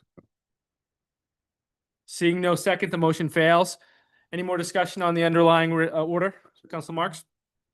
Yeah, I just have one more, which is, again, thanks, Leo. I really appreciate your care and concern for the taxpayers, and I share that concern. I really hope that going into next year, we are going to take seriously where our reserve levels are and not keep passing on such a high tax burden with new projects. But for this year, I feel like we're in a good place that our staff has proposed.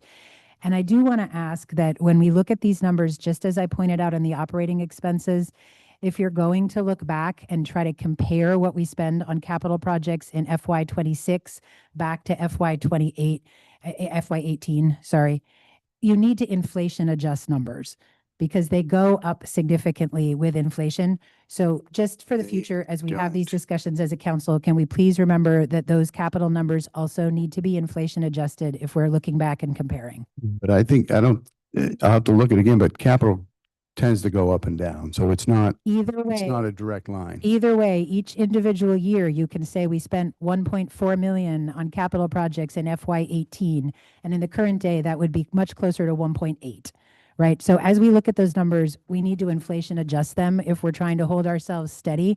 It isn't going to stay flatline and be an equal amount of work that gets done is all I'm Yeah. trying to say. The amount of work, if we have to do the same amount of work each year, it will cost slightly more due to inflation. Okay. Anything else? We can call the question. The underlying motion is on order 25-159. All those in favor? Okay, it's 1 in favor, Counselor Kenny. All those opposed? The rest opposed, so 5 opposed. Okay, thank you for the discussion. Thanks, Leo, for the work. Next up is order 25-134, order approving the fiscal year 2026 municipal budget as amended by the town council from the manager proposed budget, expense and revenue. Can we get a motion? So moved. Moved and seconded. Who seconded? I think we had 2 firsts. So can we make Matt the second? We did. It was like photo finish second. All right. Is there, Clint, do we need to hear anything else from you? I think I want one quick yeah. 30 seconds. So there's some questions from 2 weeks ago when they came forward. I've had some clarification, some questions came, and I want to make sure. If you look at the first and fourth alternatives, there was a projection that was given 2 weeks ago. The numbers in the bottom line of 3.23 to 3.25% changed the impact of taxes. That's because we impacted wages. Wages have percent increases for workers' comp, pay, et cetera. So there's some rounding. So we knew when those alternatives were presented, it wouldn't be dead on exactly the same number. There was also some direction from the council to leave the capital reserve items in for police and public works because we moved capital items out because they were smaller. They were like tasers, a trailer. And I said, let's get out of the habit of putting those and let's just put an amount. And again, roughly 25,000 in each of those to cover those leases and to cover those purchases, put them in the operating budget. I took away that the direction was leave them there. So those initially in alternative 1 showed up as an operating expense to come out because it would have been moving it back to reserves. But we ended up deciding to leave them there. So that made that number look differently on that projection to the one you have in front of you tonight. The last piece with this is the revenues, transfers, and the use of reserves. There was one line that used a reserve amount and it was easier to show it in the item 4, safer, as being an impact towards the operating expense. That was a misstatement. It was actually a change in how we budgeted for revenues because we do like the equipment. We are going to pay these staff. So I'd initially taken out the cost of paying the staff, the town match out of that operating expense. Same dollar amount, 92,807. But when we were rushing to get out those 4 summaries in 3 days from the meeting on the 2nd to the having to get the packet out, we did some rounding within the summary sheets just to make them work. This is actually the lines they hit, and it did move things. Bottom line, exact same number. But I don't want anybody coming back with the comparison of the 1 and 4 to what we're implementing and saying who played games with the numbers. Nothing. We rushed so much to get out 4 projections. We ran the totals up into different lines and some were in the wrong lines based upon the directions I received.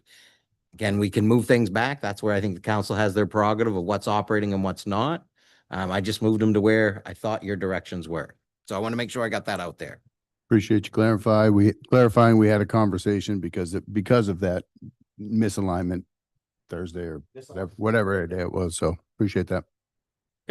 Can I just, Go- I'm sorry, it might have gone by me too fast. Can you explain again what is in operating or not at this point? The smaller expenditures are staying in the operating and not going to the capital. And then what about the safer grants had to do with the operating? Expenditure out of the operating line made it look like it was $92,000 lower. Because in order to do this, we had to move the money in from reserve, to move it in to create a reserve, because that was the discussion. We would have a reserve account for the safer to use if needed. So it had to hit other lines, had to hit our revenue sheets. It's my miss. Okay. Just put it into the operating expenses rather than putting it in. And when you clarified with me on how we handled tasers and all the others, I'm like, well, it's a salary. It should be in, we should keep the expense. We shouldn't deflate our spending. So right now, the safer grants are showing where? On the operating expenses or out of a reserve?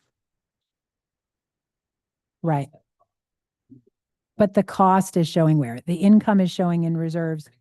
The cost is showing in operating expenses. I just want to be clear when we go into next year. Thank you. Okay. Any other, is there any, that was clarifying, it was presentation, that was clarifying questions. Now we're on to public comment. Any public comment? I think we're good. Thank you. You're welcome to talk, but you're welcome to come up. Any discussion from council? Just want to thank the staff for all the work. I know it's a long process for everybody. We learn a lot about our town when we do this, and very proud of all that we do and all that we learn in this. So thank you very much. And it's an honor to vote for this. Okay, all those in favor of the budget as presented? Okay. That's 5. All those opposed? Councilor Kenny's opposed. Passes 5-1. Thank you, and thanks again for all the work. Apparently we're not done yet, though. Order 25-135, order approving the water pollution control facility budget for fiscal year 2026 in the amount of $2,109,416 for operations and $350,000 for capital improvements for a total of $2,459,416. Could I have a motion? So moved. Second. Moved and seconded. We don't need any further presentation on this, right? Any public comment? Any council discussion? All those in favor?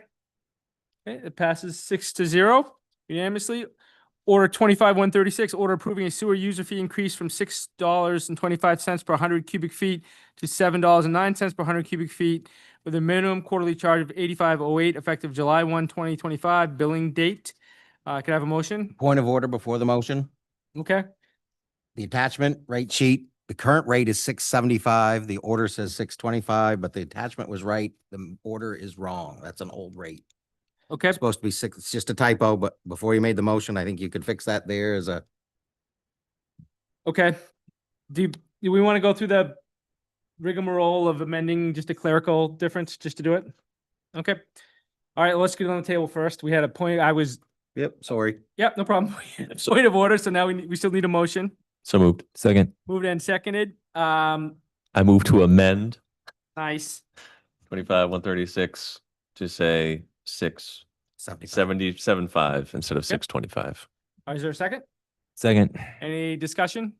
Okay. All those in favor of Rob's amendment? The 675 amendment? It's not really Rob's amendment, it's, okay, that passes unanimously 6-0.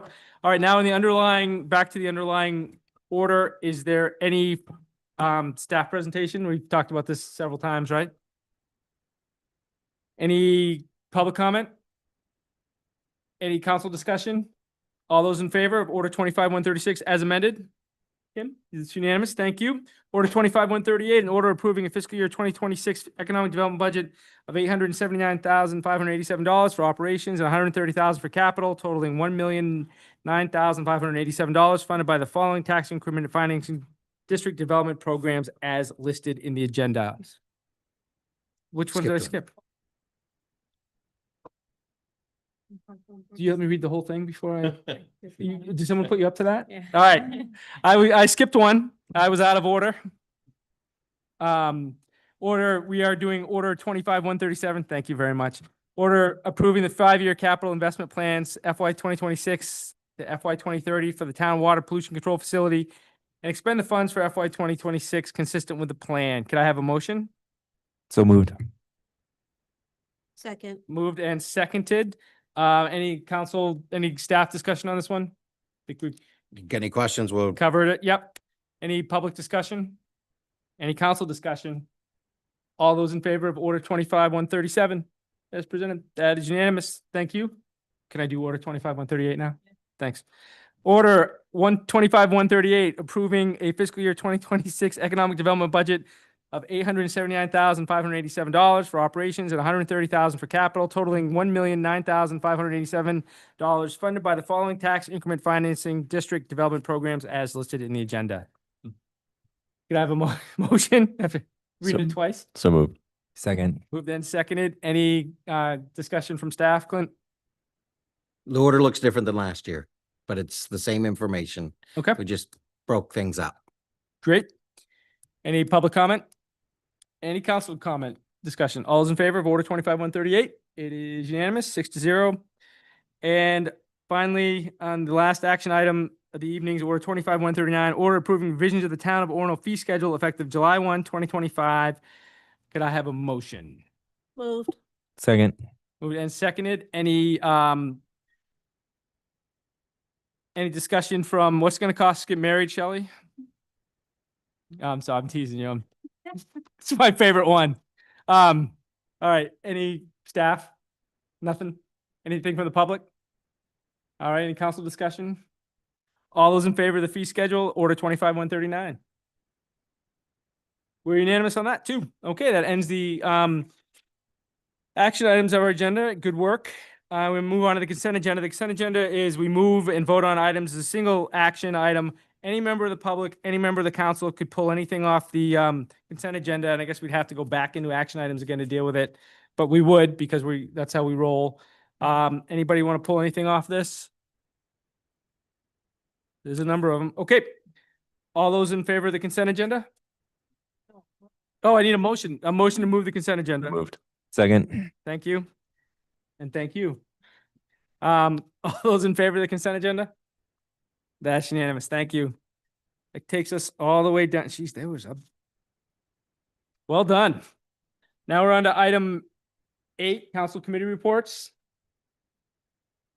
Okay, community development committee, Matt? I was in New Hampshire all this weekend. And I haven't been able to keep up. Is there something more beyond we're going to talk, our next meeting is on Thursday at 3. Yep. We're going to be talking a lot about the Orono Days Festival. Festival and- Days, yeah. Yep. And a couple of other things. If you want to look at what we're going to be talking at, you can look at our what's going to be on our schedule. Thanks. Okay, thank you. And our next workshop is July 8th at, I think, 5 p.m. or the 5:30 p.m. for the Orono Festival Days workshop. Finance and operations, anything from any of the committee members, given I miss Jacob. But anybody? Nope. Yep. Nominations, evaluations, and council policy committee? I think the only other update other than what you voted on tonight is that you will get our suggested final draft of the 360 surveys coming in July. Clint, I don't remember which meeting in July, but it's one or the other, right? We're waiting for some final tweaks back from our consultants who are finalizing that based on the last round of input from the committee, but it's very, very close and you'll see it in front of you in July. Okay, thank you. A DEIB committee, Matt? Some of the members have been helping to coordinate moving the pride animals around, and thank you for all staff who may have helped with that too. I don't know, I wasn't here for that, and wanted to just say thanks for all that. Okay. Ordinance review committee? Nothing new. Our regularly scheduled meeting accidentally was on Juneteenth, so we will be meeting soon enough, but nothing new to report. Okay. The Good Neighbor Committee, the council chair update. We have the Standing Good Neighbor Committee that's been meeting every Monday. We're making good progress on that. We talked about, wanted to just preview the council. We are working on, the ordinance we're working on primarily is the disorderly property ordinance, and we're making some really good progress on that. We have, I think we're going to get some language back from attorney at the end of this week that we'll be able to bring into next week's meeting. Feels like. And wanted to just kind of raise the issue and have a conversation with the council our next,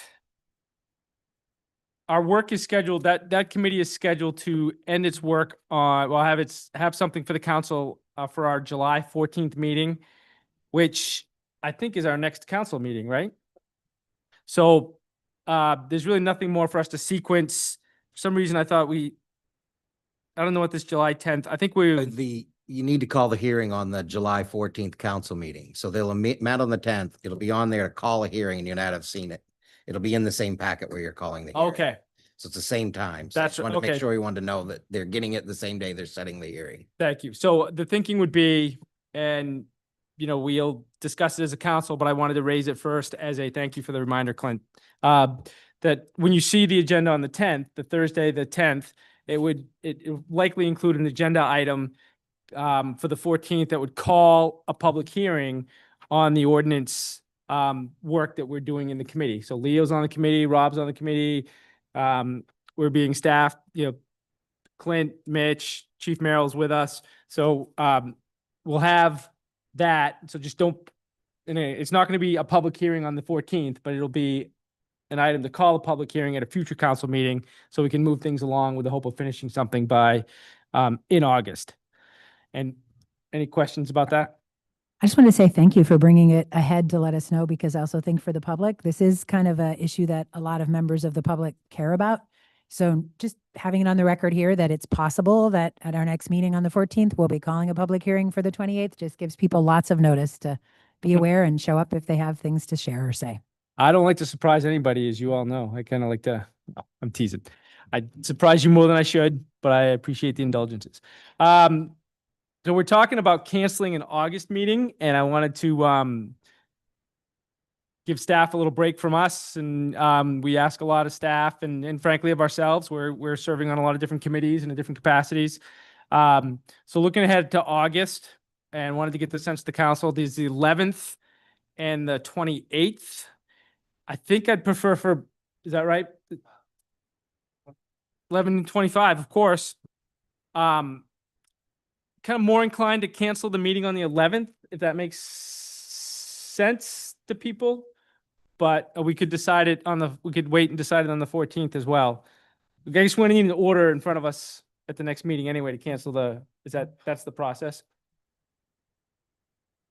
So what do we have? Does anyone have a preference? I would prefer canceling the 11th because I won't be available anyway that evening. I think that makes sense too. And then we'll get the ordinance. I mean, anything we have out of the Good Neighbor Committee that would give us the right amount of time, I think. Shelley, I don't know. I haven't asked you yet specifically, but to sequence a public hearing and then vote on an ordinance on the 28th of August would make sense. So That was my only question, is for any of that work, if we have a public hearing on the 28th of July, is that what we're looking for? And does Yeah. that set us up well if we have no meeting on the 11th, Shelley? We're good, as long as we hold one on the 25th of August? Okay, thanks. how long do we have to wait from well, we don't, I think we disagree a little bit. Yeah, they're figuring it out. Was that for us? Are we okay? Is for the hearing is Yeah. what you're referring to? I mean, if you have the hearing. you On the gotta- 28th of July. Yeah, you could vote to make it take effect that night if you wanted to. And then it just doesn't take effect for 30 days unless you do by emergency, Ah, which is which is a unanimous vote and instant, right?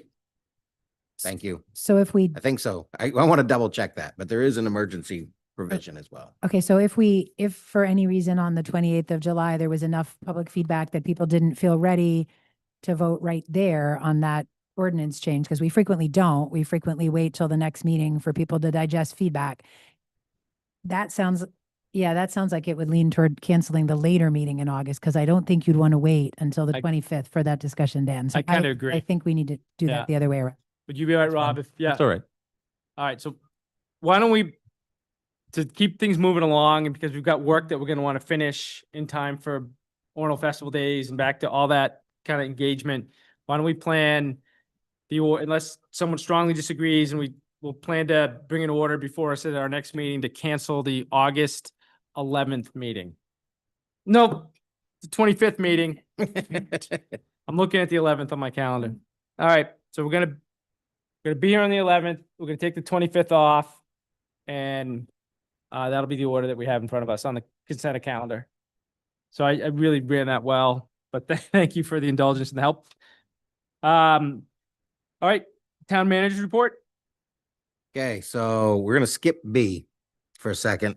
First, an update on the Wabanaki interpretive plan. I did have a chance to talk to Tilly Lasky, who's doing the work. They're probably at a 50% draft. The committee's been working quite a bit on it. More information coming as they go through, but that's roughly where they are. After school registration update, we had some good community feedback. We sent out some clarifying emails. I think council was in on some of them. One of the big issues was the ability for people to share. They want less than 5 days. Shared some information. We're one of the cheapest after-school programs you can find in the area. And our 3-day rate is actually cheaper than our 5-day rate is cheaper than one of our nearest competitors' 3-day rate. And we do try to be careful not to undercut other people because we don't want to have government providing a service that competes with everyone else as well. So we balance a fine line there. That being said, it was shared out that it would be nice if people could share, and we have made it known, and we will work with them more, but sign up. And if people want to coordinate sharing a 5-day plan, as long as they don't have 2 kids showing up on one day, that's completely equitable. And we're working with them on that. I will say going into publicly, it goes live on Saturday. It's first 64 in. We're hoping we don't get 64. And Karma tell you anything, we're going to have 164 applicants is what I'm just kind of got. But we'll see. We'll cross that bridge when we get there. Stay tuned for the next little deal. But at least we've done it early. So there's the after school registration. Crosswalk plans. I think there was did the attachments get in? Tell me the attachments got in. I haven't. It's here. Yeah, so we put in some information there for the paving and marking plan. It would be a significant amount of time to do the 30-ish, what you would consider high impact crosswalks. Talked a little bit more with the team. I guess take that a peek at it. Give me any feedback you may have. But we do have a bid to do the crosswalks, and I'm going to, unless I hear otherwise, move forward with getting the crosswalks painted by an outside consultant and put this as good information for future years and better planning. It's just that it was a lot of hours. I figured it would have been, if you didn't do 2 people, it would have been a couple of weeks worth of work at nights because of the amount they can get done in an evening. And again, that was just off of doing 1 crosswalk this year. So the bigger one, bridge construction update. It was open On the crosswalk, you asking us, sorry. Point of order? Is that, yeah? You like it now? Like it coming back the other way? So is this what you're going to move ahead with? Is this you're going to execute this plan and I am not going to have staff do crosswalks. We Okay. are going to go to a bid service. We are going to keep looking at this, but we are not going to pull on a night shift and have Okay. people taking off their other duties this year. And you don't have, is there an ask for us? I'm sorry, and I'm sorry if I missed it in the memo. The budget's going to be strained. Let's just put it that way. To approve those, they'll be on the next agendas to approve the bids because they are a little bit above, but we're going to make them work with carry forward and paying a little bit. And yeah. Okay. Yeah, So we're did- gonna Councilor move Mark forward has with a question, contracted and then service. Councilor Kenny has a question. Yeah, I also had a question on this, which is just that we own equipment that we were told at some point we bought to touch up crosswalks or something along that line. What exactly will we be doing with our own equipment, if anything? And also, how often are we going to monitor and get these repainted? Because for me, I believe we've done them. I don't know, staff could say, is it twice a year or once a year traditionally? But whatever we do, it isn't enough because they wear off and remain invisible for big chunks of the year, which is just a serious safety concern to so many people in the community. Yep. So I'm curious here on this plan you're presenting to us. Is this the same number of times repainting them as we've already been doing? And if so, I'd like to see a plan that repaints them more often because I don't. think Once it's a year is working. what we got in there for a plan. We have a hard time getting a vendor that would do them the once. If you want to do them twice, it would be at least doubling, but there's not many vendors that want to do it. Can we use our own equipment to touch them up as they fade off one by one, or can we not do And that? we could do some touching up. I just want, now you have the understanding of the amount of time and hours. They have to come in at night. Yeah. It's not like it takes 15, 20 minutes. It takes a couple hours per crosswalk, and then they have to let them dry. So they do a few and a half, go back and do the other half. And you got to be careful because once commuters start, you got to get off the roads. It gets busy quick because you're closing off that lane. They have to go out and around. I would just like us to continue this discussion as part of our Orono Stops initiative, because at this point, the single biggest thing I hear from community members is that the crosswalks are invisible, and it's hard to get people to stop for you when the crosswalks are not visible. Yeah, I think this should be, I just looking at the numbers, it looked like it was investing 16 to 20,000 and 1,600 in paint, and then the labor to do it, but versus 50,000 for the crosswalks one time. And that's kind of what I was a little concerned with. I thought I heard you say that Right.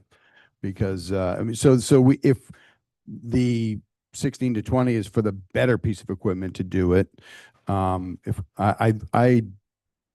I'm fine with doing it this one time, but I guess I would echo what Sarah was saying is we definitely should look at the longer term.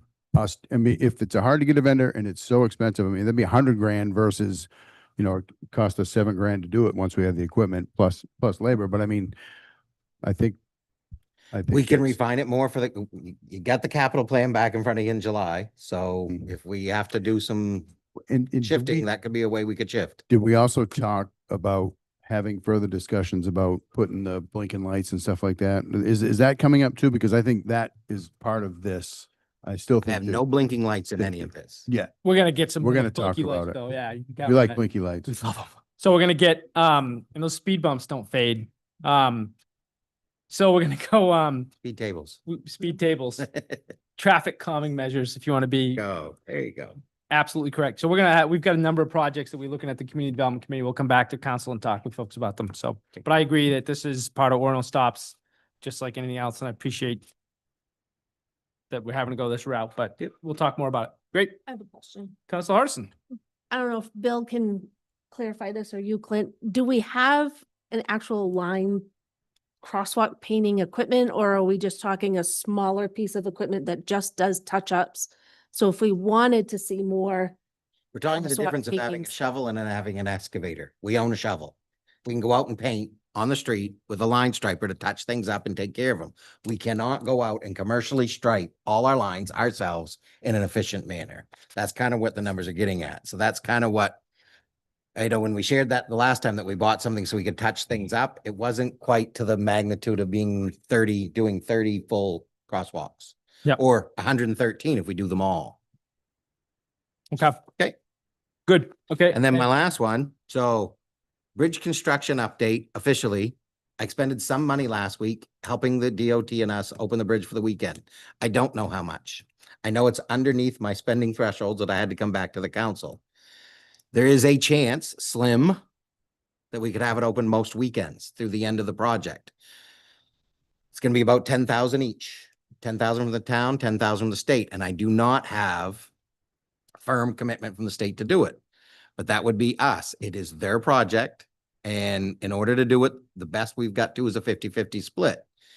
If I am not authorized by a strict reading of your policies to spend $10,000 on a single thing, unless you take the extreme collaboration analysis of our policy, I am collaborating with another state and agency on services for the town, meaning MDOT.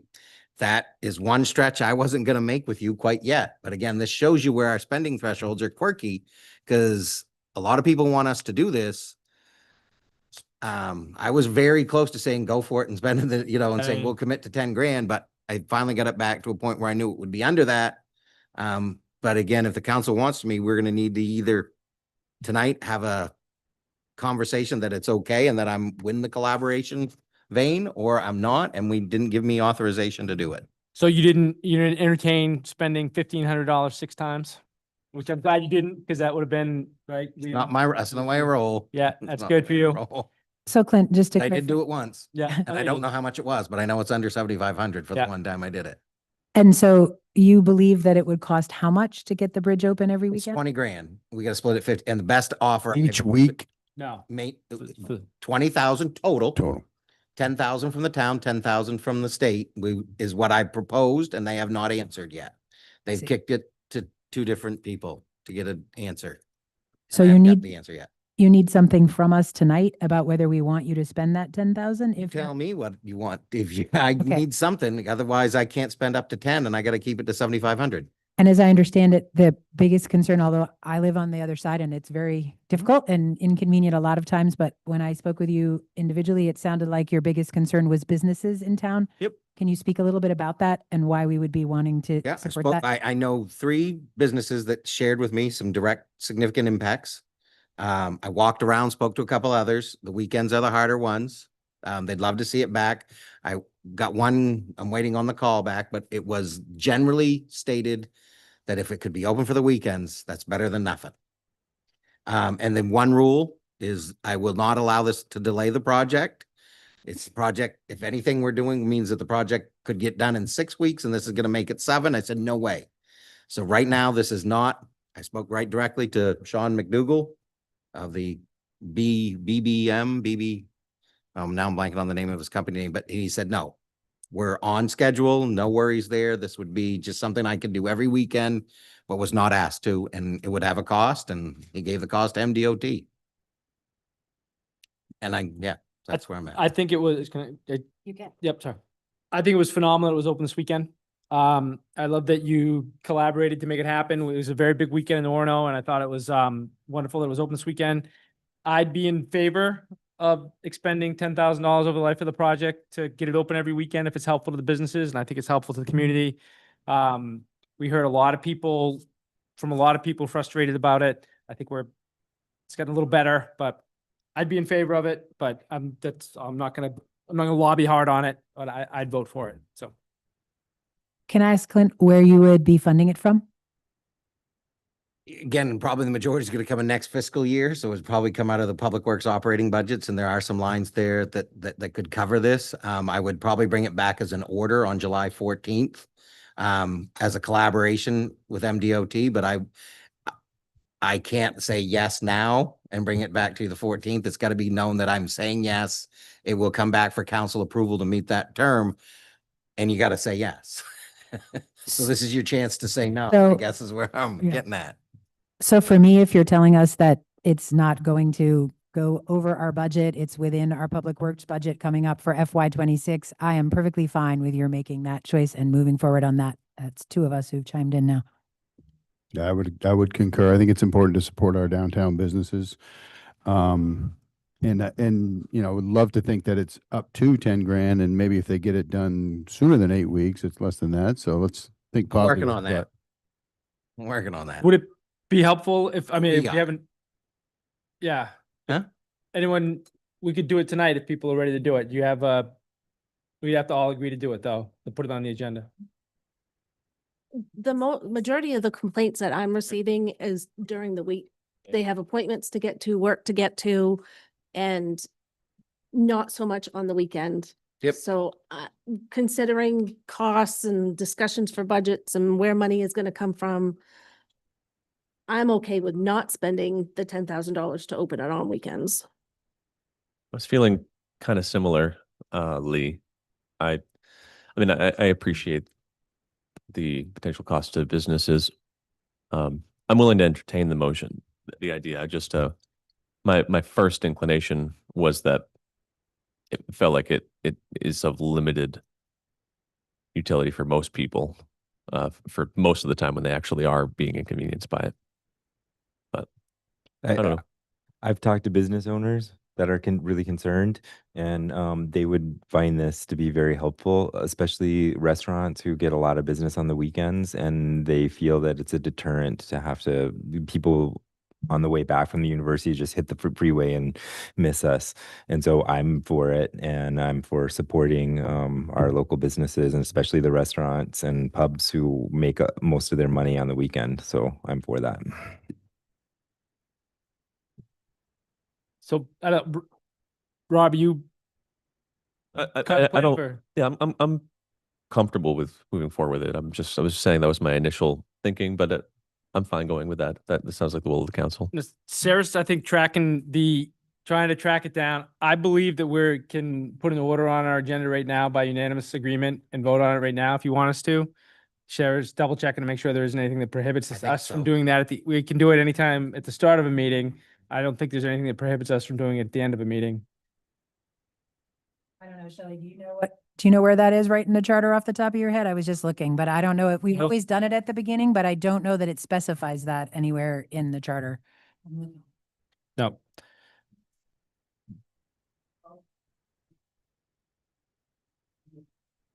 Okay. Yep, I just found it. It's right here and it says items may be added to the agenda at any meeting with the unanimous vote of council members present. So it doesn't say what time in the meeting. We Okay. can add it now. I'd prefer to give you the authority right now so you can have something to negotiate up to 10,000. Is that To okay? 10,000. Yep. Okay. Anybody object to putting an order on the agenda? So we've got a unanimous agreement to do it. And I guess I'd propose that an order authorizing the town manager to expend up to $10,000 to facilitate opening of the Silk Memorial Bridge on weekends In Is that collaboration with enough? MDOT. with the MDOT. Yep. Second. Moved and seconded. Any more discussion? Okay, all those in favor? Yep, thank you, Okay. sorry, it's unanimous, okay, thank you. So that's 6-0, so Then last. need it, Yep. spend it, if you don't, And I just wanted to take a quick second, say thank you. It's been a great year. This is the last meeting of this fiscal year. I had the first one of the year and this is the last one. So next time will be the first meeting of a new year in my year too. And the other one is I gotta say, I wish Frederica had stayed. And I'm glad the BDN's still here because her question was spot on to a wonderful conversation we had today about the budget and why we didn't have a projected mill rate in there with the budget this year. And I said, I'm taking it under advisement. But again, we just don't know a lot of the pieces. So to come out and say the mill rate is this would be wrong. And it's been a lot of fun working with the newspaper. And I just was so apropos to have her ask that question in this meeting. before, so, perfect. So we can't announce anything on the bridge, we're trying. We'll get it out as soon as I know. Now that Alright, I've got, So I can't permission. go on the little parents group tomorrow and tell them, no. all right, I won't, but we're trying. Okay. And as soon as you get it done, I'm gonna tell them. Yeah. All right. Thank you. No public petitions, any future agenda items or council requests for supporting items? Counselor Hardison. I'm wondering if Clint and Chief Merrill, we could have a discussion on resources that are available to the potential increase in the homeless activity, specifically under the Main Street Bridge. I've had some calls, questions from residents who are concerned about the safety of the people, specifically children using the park, and also pedestrians, and just asking what our policies are and what we can do to assist them. Assist families or assist the people who are experiencing homelessness? Assist what our stance is as far as what are we doing to protect residents, but also our resources to assist the homeless. Okay. Follow up with the manager. We'll follow up with the manager on that one. Thank you. Anyone have anything else? I was curious how we would approach, I think we must have lost a street light at the Webster Park because it is dark as a pocket, that whole length of the park, which I just found out a couple times last week. Because there was a pole that went down and I'm wondering how we find out about getting lighting on there. I don't know who, is that the hydro or how does that work? I think it's something that somebody should consider or look at because Own our lights. Why don't we send someone down, take a peek at what's going on with those? which we own ones the are out? lights on the telephone poles. Can't imagine we don't own the lights in No. Webster Park. We own all our street lights. Yeah, we own our street lights so that it's either a street light or a park light. At night it's So dark. we'll look into it and let you know. We'll give you an update. All right. Thanks. Yep. And anything else? Yeah. Sure.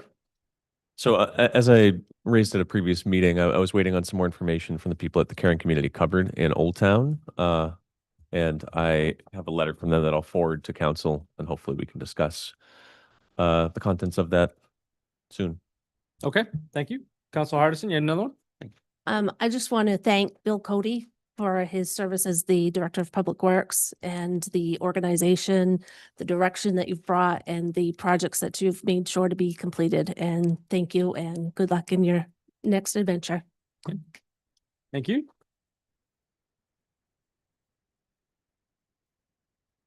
Okay, anybody have anything else? Okay, thank you. I guess we'll take a motion to adjourn. Oh, public comment? and- The final public comment? Cody, you've been stacking them up? How deep? No, we're all set? All right, no public comment and motion to adjourn. Second. Moved and seconded. All in favor?